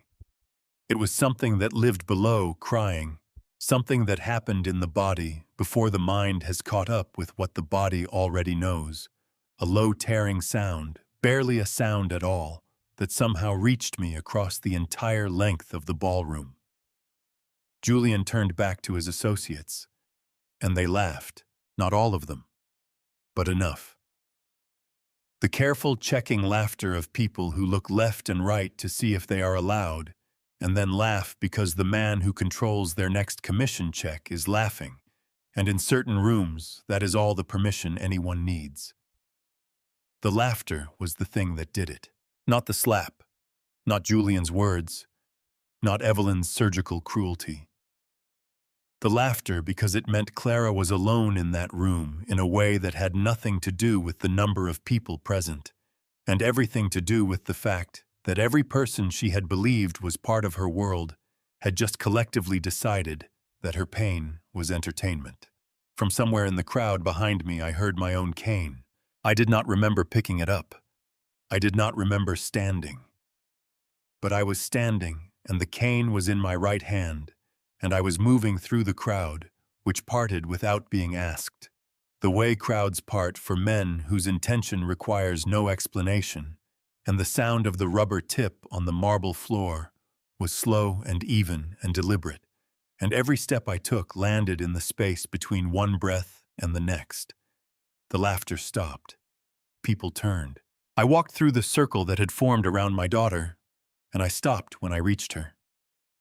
I looked at Julian Mercer, this man in his custom white shirt, with the wine stain spreading across his chest, and the stolen Patek Philippe on his wrist, and the ballroom full of people he had assembled to witness his triumph. And I looked at him the way I had looked at 2,000 defendants across 30 years of courtrooms. The way you look at someone when you already know exactly what they are and what is coming, and you have been patient enough to wait until the moment when it will matter most. Julian's smile faltered. Just for a moment, a fracture so small and so brief that only a man who had spent 30 years watching for exactly that fracture would have seen it. But I saw it. I had spent my entire professional life watching for it. He recovered. His chin came up. Judge Harrison. His voice had a new quality in it, not quite confidence, not quite contempt, occupying the uneasy territory between the two that is really neither. Come to defend your daughter's clumsiness. I did not answer him. Instead, I reached up and removed my jacket. I stepped forward and draped it carefully over Clara's trembling shoulders, smoothing the lapels down around her neck with both hands. I felt her fingers close around the fabric, both hands gripping it hard, her whole body shaking against mine for one brief moment before I straightened up. I turned to face Julian. Then I reached into my vest pocket. I had transferred the envelope from my jacket, 3 hours ago, precisely because I had known this moment was coming, and precisely because I had known I would not be wearing the jacket when it arrived, and I withdrew the manila envelope and held it in the space between us. The room was so quiet that I could hear the paper. 200 people watched me hold it out to him. "You're right, Julian," I said. My voice was quiet. It carried anyway. The room was that still, and 30 years of courtrooms had taught me how to be heard without raising my voice. "That shirt is worth $3,000. I let that sit. "This party cost $50,000. Another moment. "And the Malibu mansion is worth $5 million. I took one step closer. "You asked how Clara got into this world." I held his gaze, and I could see in his eyes the first genuine flicker of something that was not confidence, something small and cold and dawning. "Let me ask you something instead." I held the envelope out between us, my right hand trembling slightly, my eyes not leaving his face for a single second. "Do you know who actually paid for every single piece of this life you've been showing off tonight?" Julian took the envelope the way he took everything, with both hands, and absolute certainty that whatever was inside belonged to him. He tore it open, not carefully, not with the measured restraint of a man accustomed to important documents. He tore it the way you tear something when you believe you have already won, aggressively, impatiently, his manicured nails ripping through the heavy paper with a sound that carried in the silence of the ballroom. He pulled out the document. His eyes moved to the top of the first page. Notice of acceleration and demand for immediate payment. Principal balance due $4,200,000. Payment required within 24 hours of service. The flush drained from his face so completely and so quickly that the woman standing nearest to him actually took a small step backward, as if something had gone physically wrong with him. His hands began to tremble, not the fine, managed tremor of a stroke survivor, but the uncontrolled shaking of a man whose entire architecture has just collapsed beneath him. He flipped to the second page. The third. His eyes were moving too fast, skipping lines, searching desperately for the mistake, the misprint, the thing that would make this not be what it clearly was. His breath came in short, audible pulls that the microphone picked up and sent quietly around the room. "What is this?" It came out flat, not a question. From the left side of the room, a woman in dark blue stood up from her table and walked toward us. She moved with the unhurried calm of someone who had been waiting for this moment and had decided some time ago exactly how she would conduct herself in it. Maggie Carson stopped 3 feet from Julian and looked at him with the steady, unimpressed gaze of a woman who had spent 20 years in courtrooms and was not remotely intimidated by men who believed their confidence was a form of protection. "My name is Margaret Carson," she said, her voice carrying clearly across the ballroom. "I am the notary of record on the documents in your hand, Mr. Mercer. I certified them in good faith. I had no reason to question the signatures at the time they were presented to me." She paused. "I have reason now. Mr. Hartwell's forensic team provided me with the full authentication report 3 days ago. Every forged signature, every shell company transfer, every dollar, all of it verified and on record."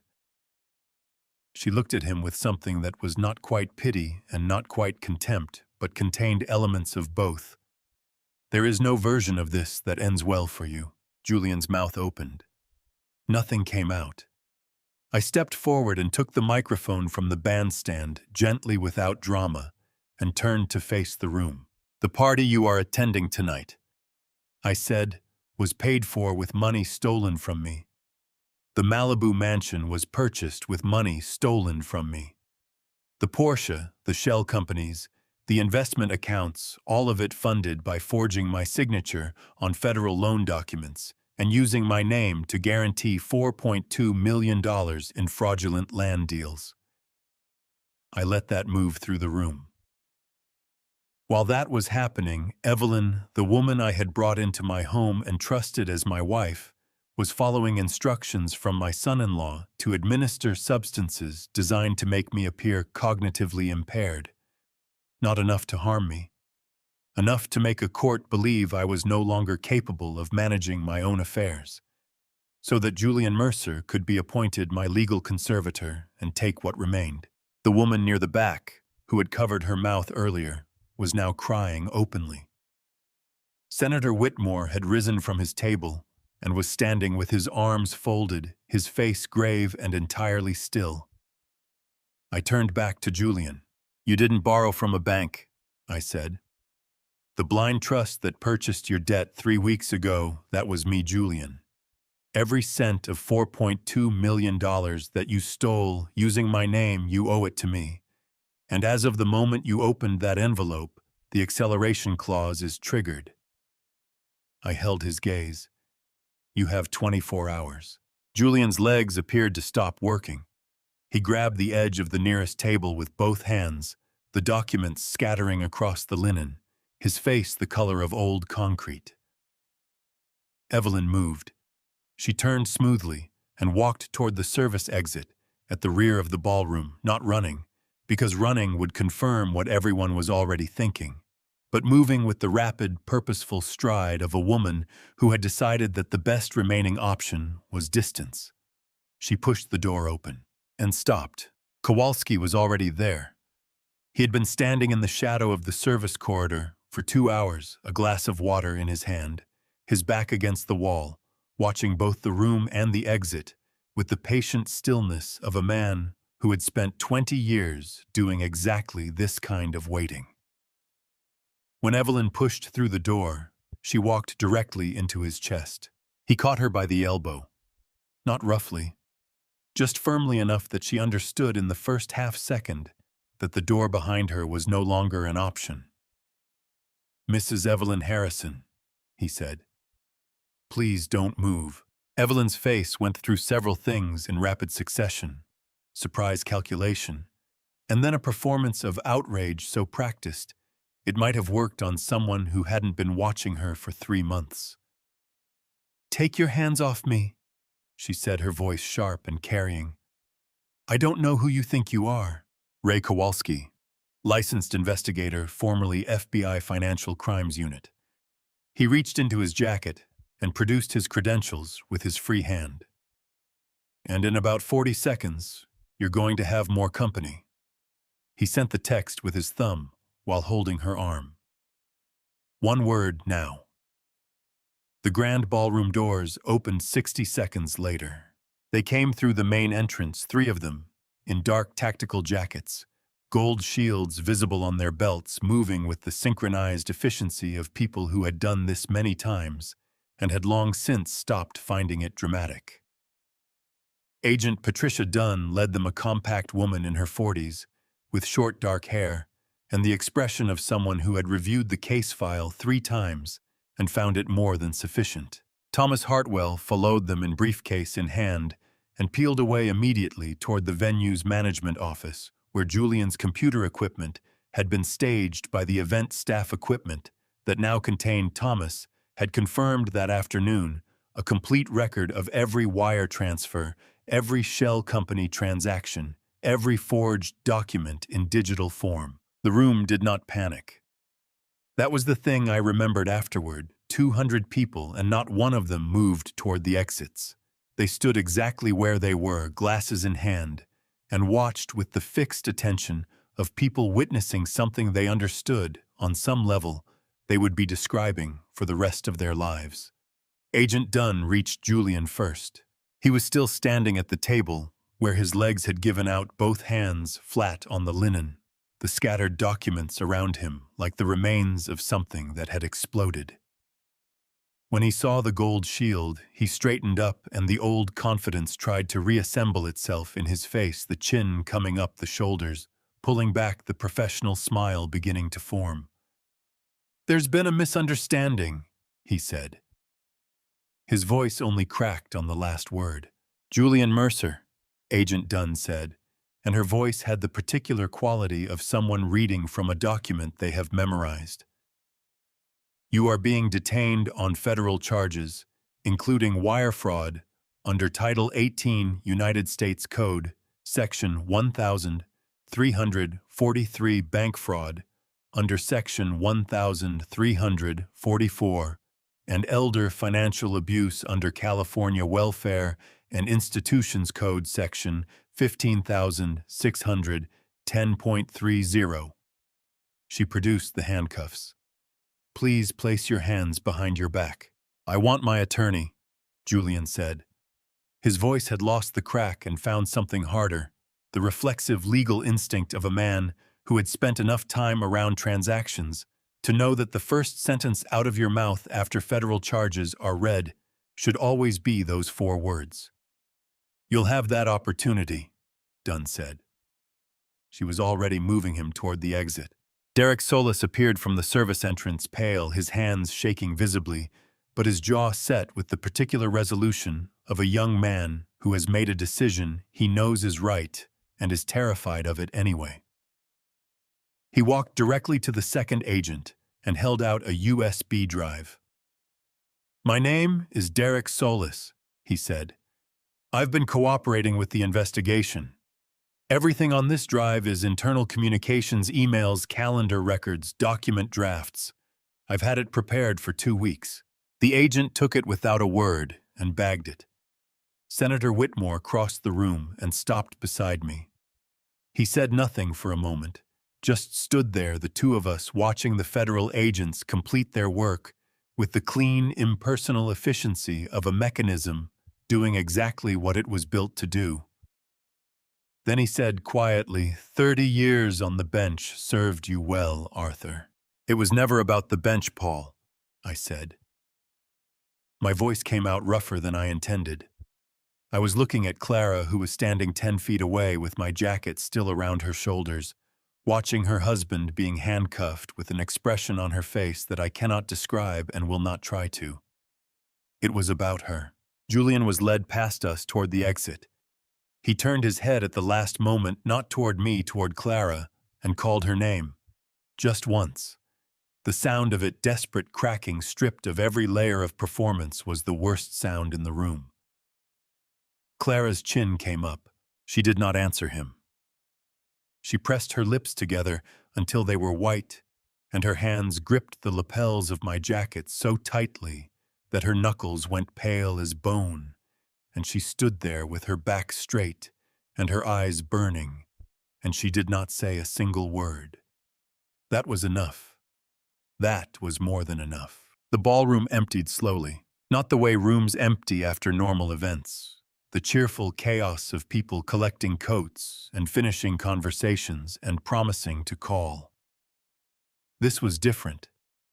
People left the way they leave after accidents, quietly, and with their eyes down, as if eye contact with anyone might implicate them in something they hadn't fully processed yet.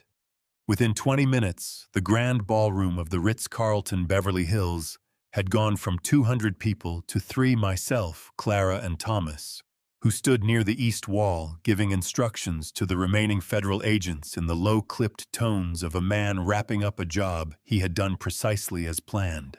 The string quartet was gone.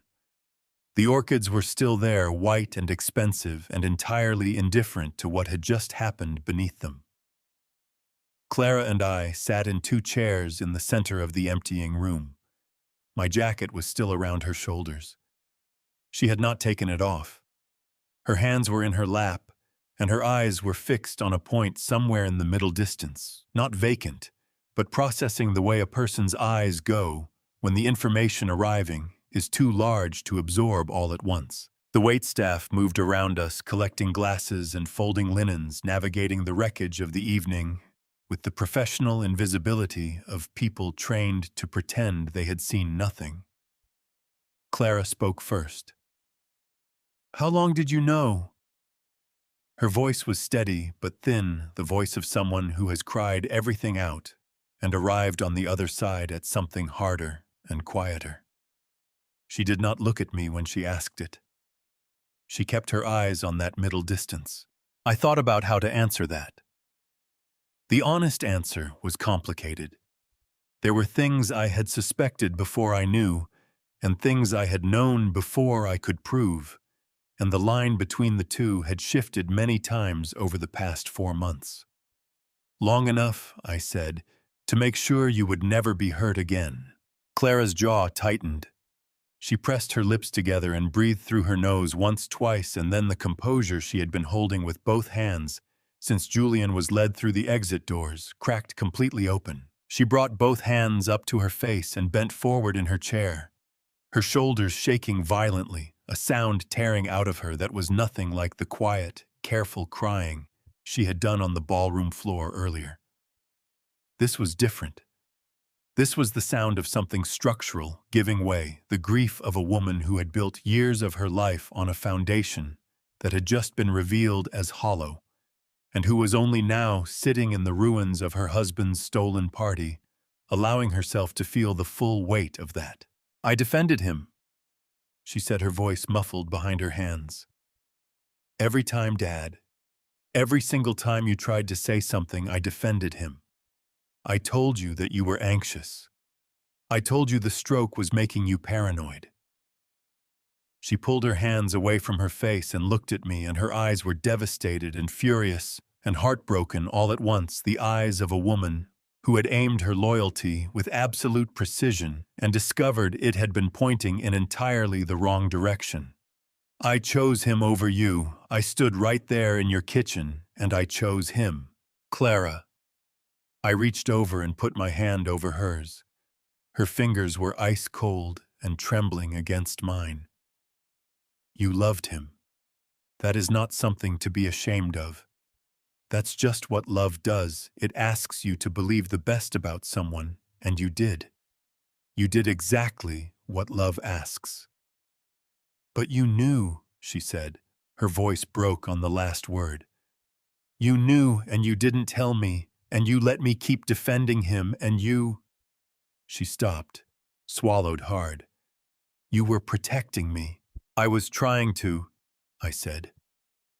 She looked at me for a long moment, with those devastated eyes, and then something shifted in her face, the fury draining away, leaving something raw and more exhausted underneath. She leaned forward and pressed her forehead against my shoulder, and her whole body shook with the force of what she was trying not to make into sound, and I put my arm around her and held on. I had not held my daughter like this since the afternoon her mother died. We sat like that for a while, long enough for the waitstaff to finish their work, and disappear long enough for the chandeliers to seem a little less bright, long enough for the room to settle into its own quiet. Thomas appeared at my elbow. Arthur. His voice was careful and very gentle, which was not a register I heard from him often. The trust holds. Everything is protected. The federal timeline from here will take months, but they cannot reach anything you've secured. He paused. You should go home. I nodded without looking up. Clara pulled back and straightened in her chair. She reached up and wiped her face with both hands, a gesture so like her mother's that my chest ached with it, and then she took a long, uneven breath and pressed her palms flat on her thighs. Okay, she said, to herself as much as to me. Okay. I stood slowly, and she stood with me, and she kept one hand on my arm as we walked toward the exit, not because I needed the support, though my legs were tired in a way that had nothing to do with the stroke. She kept her hand there because she needed something solid, and I was what was available, and that was exactly as it should be. We stepped out of the Ritz-Carlton into the Beverly Hills night. The air was cool and carried the smell of jasmine from somewhere nearby, one of those details that Los Angeles does without effort, beauty arriving uninvited in the middle of ruin. The street was quiet. The valet stand was empty. Above us, through the ambient glow of the city, a handful of stars were just barely visible. Clara looked up at them. Then she looked at me, and her face in the dim light was exhausted and grief-stricken, and somehow, underneath all of it, relieved in the way that people are relieved when a thing they have been dreading has finally irrevocably happened, and they discover they are still standing. What do we do now? she asked.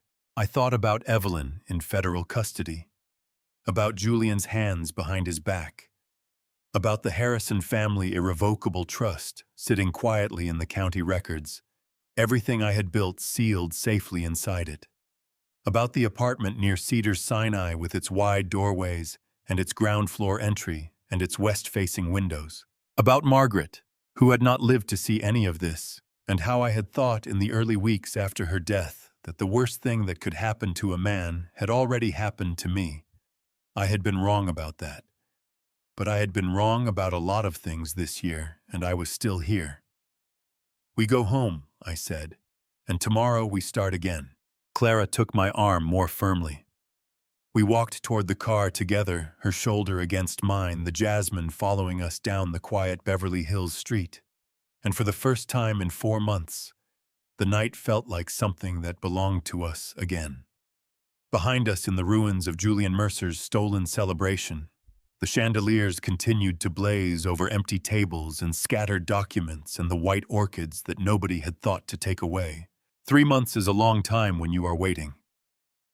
It is no time at all when you are watching a life dismantle itself piece by piece.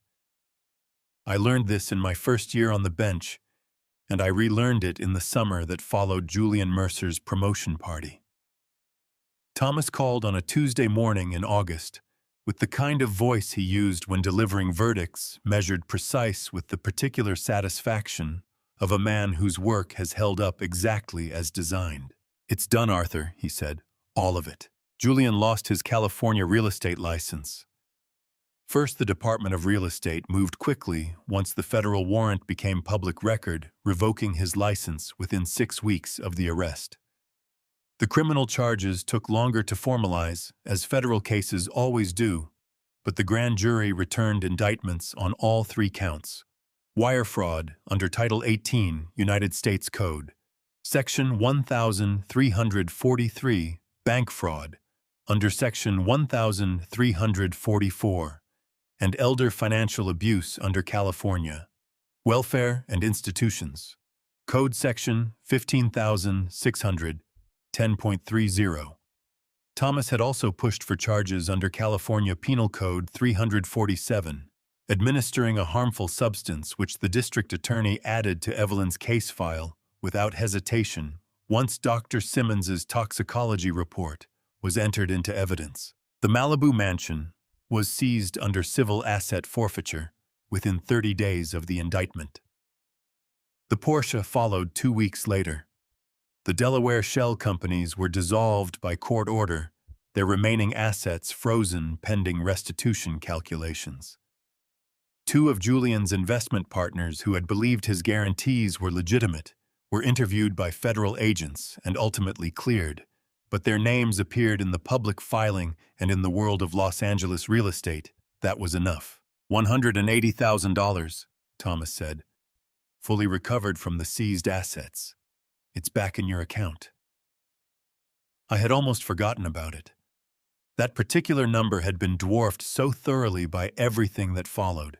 Evelyn's case moved through preliminary hearings with a speed that surprised even Thomas. The toxicology evidence was unambiguous, and the burner phone transcript Julian's messages directing her on dosage and timing removed any possibility of arguing ignorance. Her attorney entered a not guilty plea, which everyone in the courtroom understood to be the opening position in a negotiation that would end somewhere considerably less comfortable. The conservatorship petition was dismissed with prejudice. When the federal warrant became public record, the presiding judge suspended the hearing immediately. A petitioner under federal indictment for fraud cannot simultaneously be appointed to manage another person's estate. The court's written order noted with the dry understatement of someone who had read the full case file that the petitioner's fitness to serve as conservator was, quote, not established by the evidence. Clara filed for divorce in the first week of June. California, no fault, straightforward, the legal equivalent of cutting a rope that had already frayed through. She did not contest anything. She wanted nothing that had come from Julian's accounts. Nothing that had lived inside their shared life. She came out of the marriage with her car, her classroom, and the navy dress she had been wearing the night the chandeliers came down. It was, she told me one evening, more than enough. Derek Solis received full immunity for his cooperation and a letter of recommendation from Thomas that opened 3 doors in the same week it was sent. He called me once briefly to say thank you. I told him he had done the right thing and that it had cost him something real, and that those 2 facts together were the definition of integrity. He was quiet for a moment after that, the quiet of a young man filing something away, and then he thanked me again and hung up. Maggie Carson testified in the preliminary hearing with the composed authority of someone who had spent 20 years making courtrooms function properly and was not about to be rattled by sitting in one. Her notary records, combined with the forensic analysis of Arthur's actual signatures, produced a comparison so clear that Julian's defense attorney reportedly asked for a recess immediately after viewing it. Thomas finished his summary. There was a pause on the line. "Arthur," he said, "you should know the C.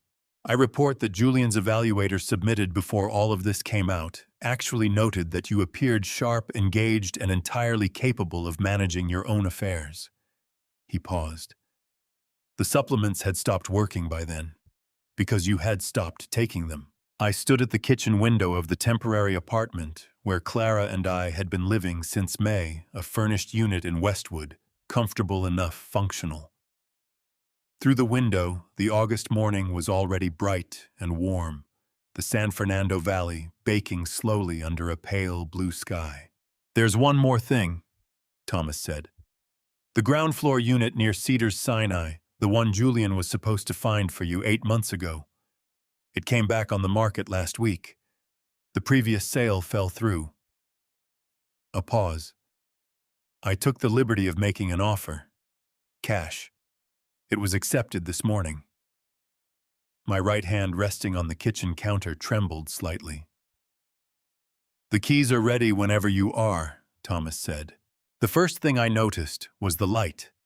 It came through the west-facing windows in long, unhurried bars, the particular quality of August morning light in Los Angeles, warm and very clear, the kind that makes ordinary things look like they have been arranged deliberately. It fell across the hardwood floor of the living room, across the small dining table Clara had set the night before, with 2 mismatched mugs and a bowl of fruit across my right hand, resting on the arm of the chair. My hand was trembling, just slightly. The same fine tremor it had carried since November, unchanged and unchased. I watched the light move across it, and felt for the first time in a very long time that the trembling did not diminish anything. No stairs. The thought arrived quietly, almost without weight. No stairs anywhere in this building. No 18 steps down to the ground floor. No banister to grip in the dark at 6 in the morning, while my knee threatened to give out beneath me. Just a front door that opened directly onto a flat hallway, and a building that had been designed with the understanding that not everyone who lived inside it moved through the world at full capacity, and that this was not a failing, but simply a fact. I had waited 8 months for this room, 8 months that had contained more betrayal, more grief, and more cold, deliberate fury than the previous 30 years combined. 8 months that had taught me things about human nature that 30 years on the bench had not. Because in the courtroom, the cruelty always belonged to strangers. What I had learned this year was what cruelty looked like when it came from the people who knew which drawer you kept your spare key in and which supplements you took without question every morning because you trusted the hands that prepared them. But I was here now. The room was bright. The stairs were gone. From the kitchen came the smell of coffee and the sound of Clara moving around in the particular unhurried way she had on mornings when she was not performing composure for anyone, the soft sounds of someone simply existing in a space and finding it tentatively sufficient. I listened to those sounds and felt something loosen in my chest that I had not realized I was holding tight. She appeared in the doorway with both mugs and handed me mine without ceremony. She was wearing one of her old college sweatshirts. UCLA faded at the collar. The letters cracked with age. Her hair not yet arranged, her face carrying the particular openness of someone who has recently put down something very heavy and has not yet picked anything else up. She looked younger than she had in years. Or perhaps she looked exactly her age for the first time in a long time, no longer carrying the additional weight of a life she had been performing rather than living. She sat in the chair across from me. We drank our coffee in the morning light coming through the west windows.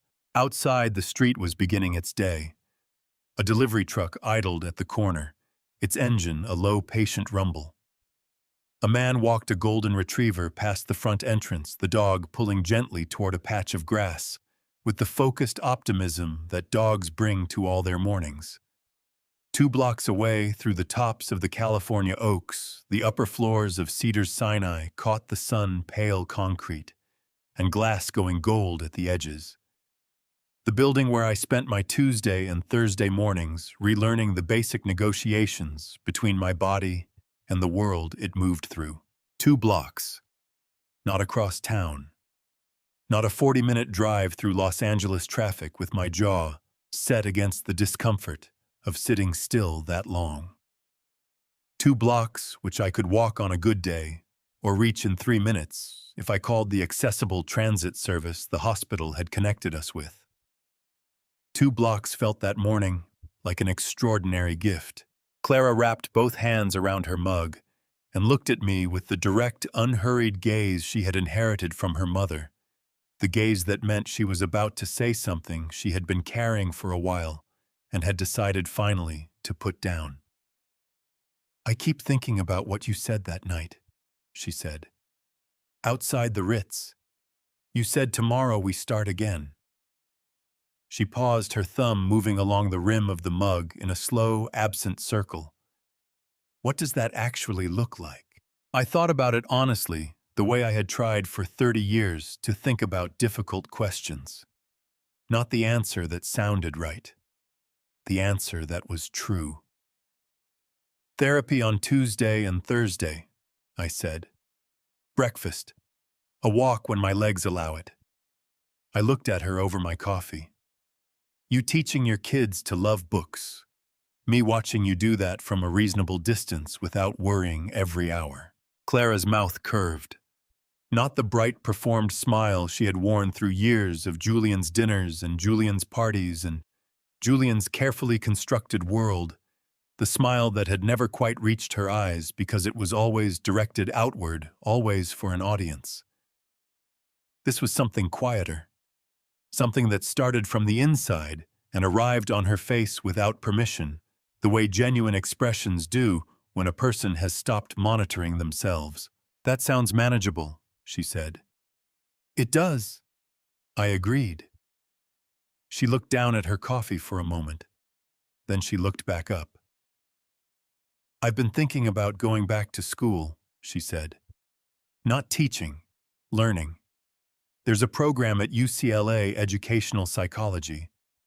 Understanding how kids process difficult experiences and still manage to grow." She paused. "I think I want to know more about that." I looked at her. "I think that sounds exactly right," I said. She nodded slowly, as if hearing herself say it out loud had confirmed something she had been uncertain about. Then she stood and went back to the kitchen.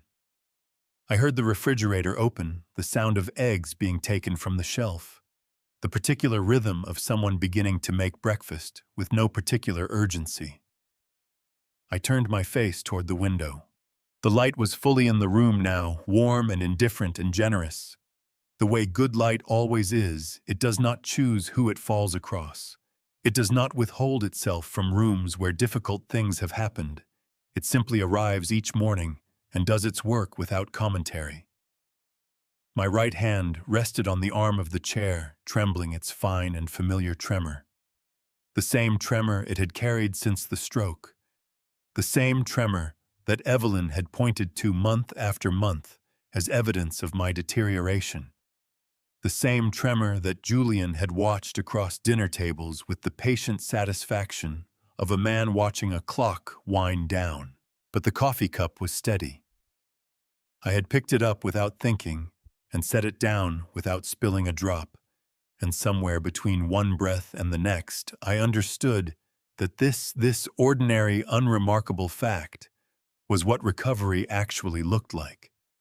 Not the courtroom, not the verdict, not the night the FBI walked through the ballroom doors and 200 people watched Julian Mercer's borrowed empire fold like paper in the rain. Not the conservatorship petition dismissed with prejudice. Not the $4.2 million returned. Not the acceleration clause, the blind trust, the 30 years of legal instinct that had allowed me to see the trap being built around me and build a better one in its place.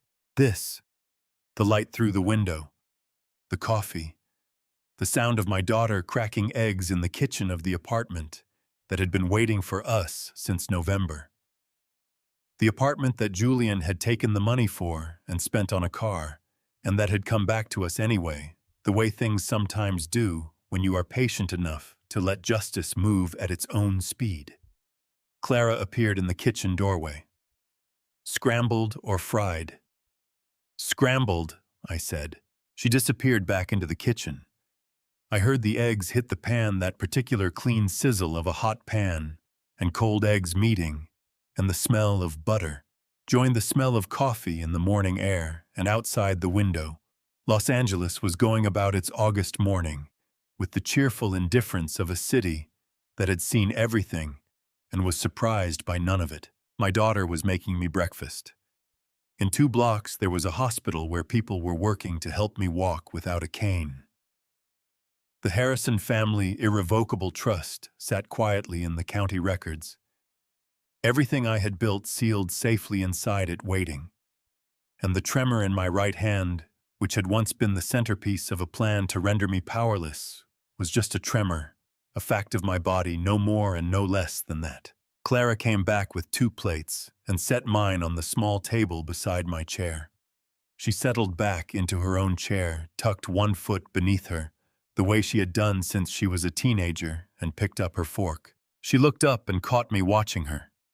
Something crossed her face, not quite a smile and not quite tears, but something between the two, the expression of a person who has come through something difficult and arrived somewhere they did not entirely expect and are still working out how they feel about the fact that they made it. She raised her mug slightly. A small private toast. No words necessary. I raised mine in return.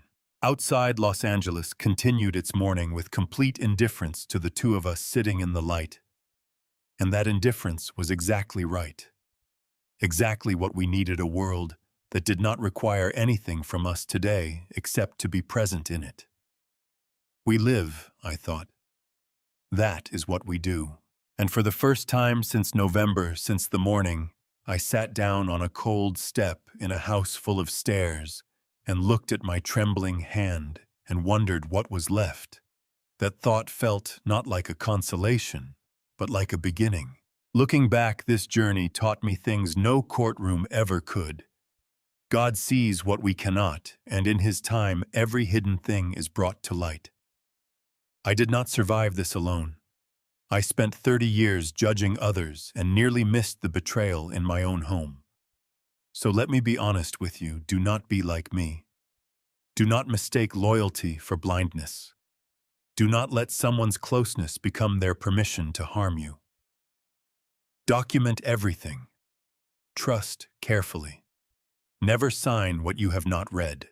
These are the grandpa stories that never make the headlines. Quiet family story. Betrayals happening behind closed doors in homes across this country, from small towns to New York and everywhere between. Grandpa stories like mine are more common than you know. Every family story carries a lesson if you are willing to look. I have seen it in New York. I have seen it everywhere. Family story wounds cut deepest when they come from those who share your table. My personal belief, the people who underestimate you are always the ones most surprised by who you truly are. If this story reached you, share it with someone who needs it. Leave a comment, your words matter here. And subscribe so you never miss the next story. Thank you sincerely for staying until the very end. Upcoming stories contain fictional elements built for reflection and education. If that is not your preference, we respect that completely. Please find content that serves you better.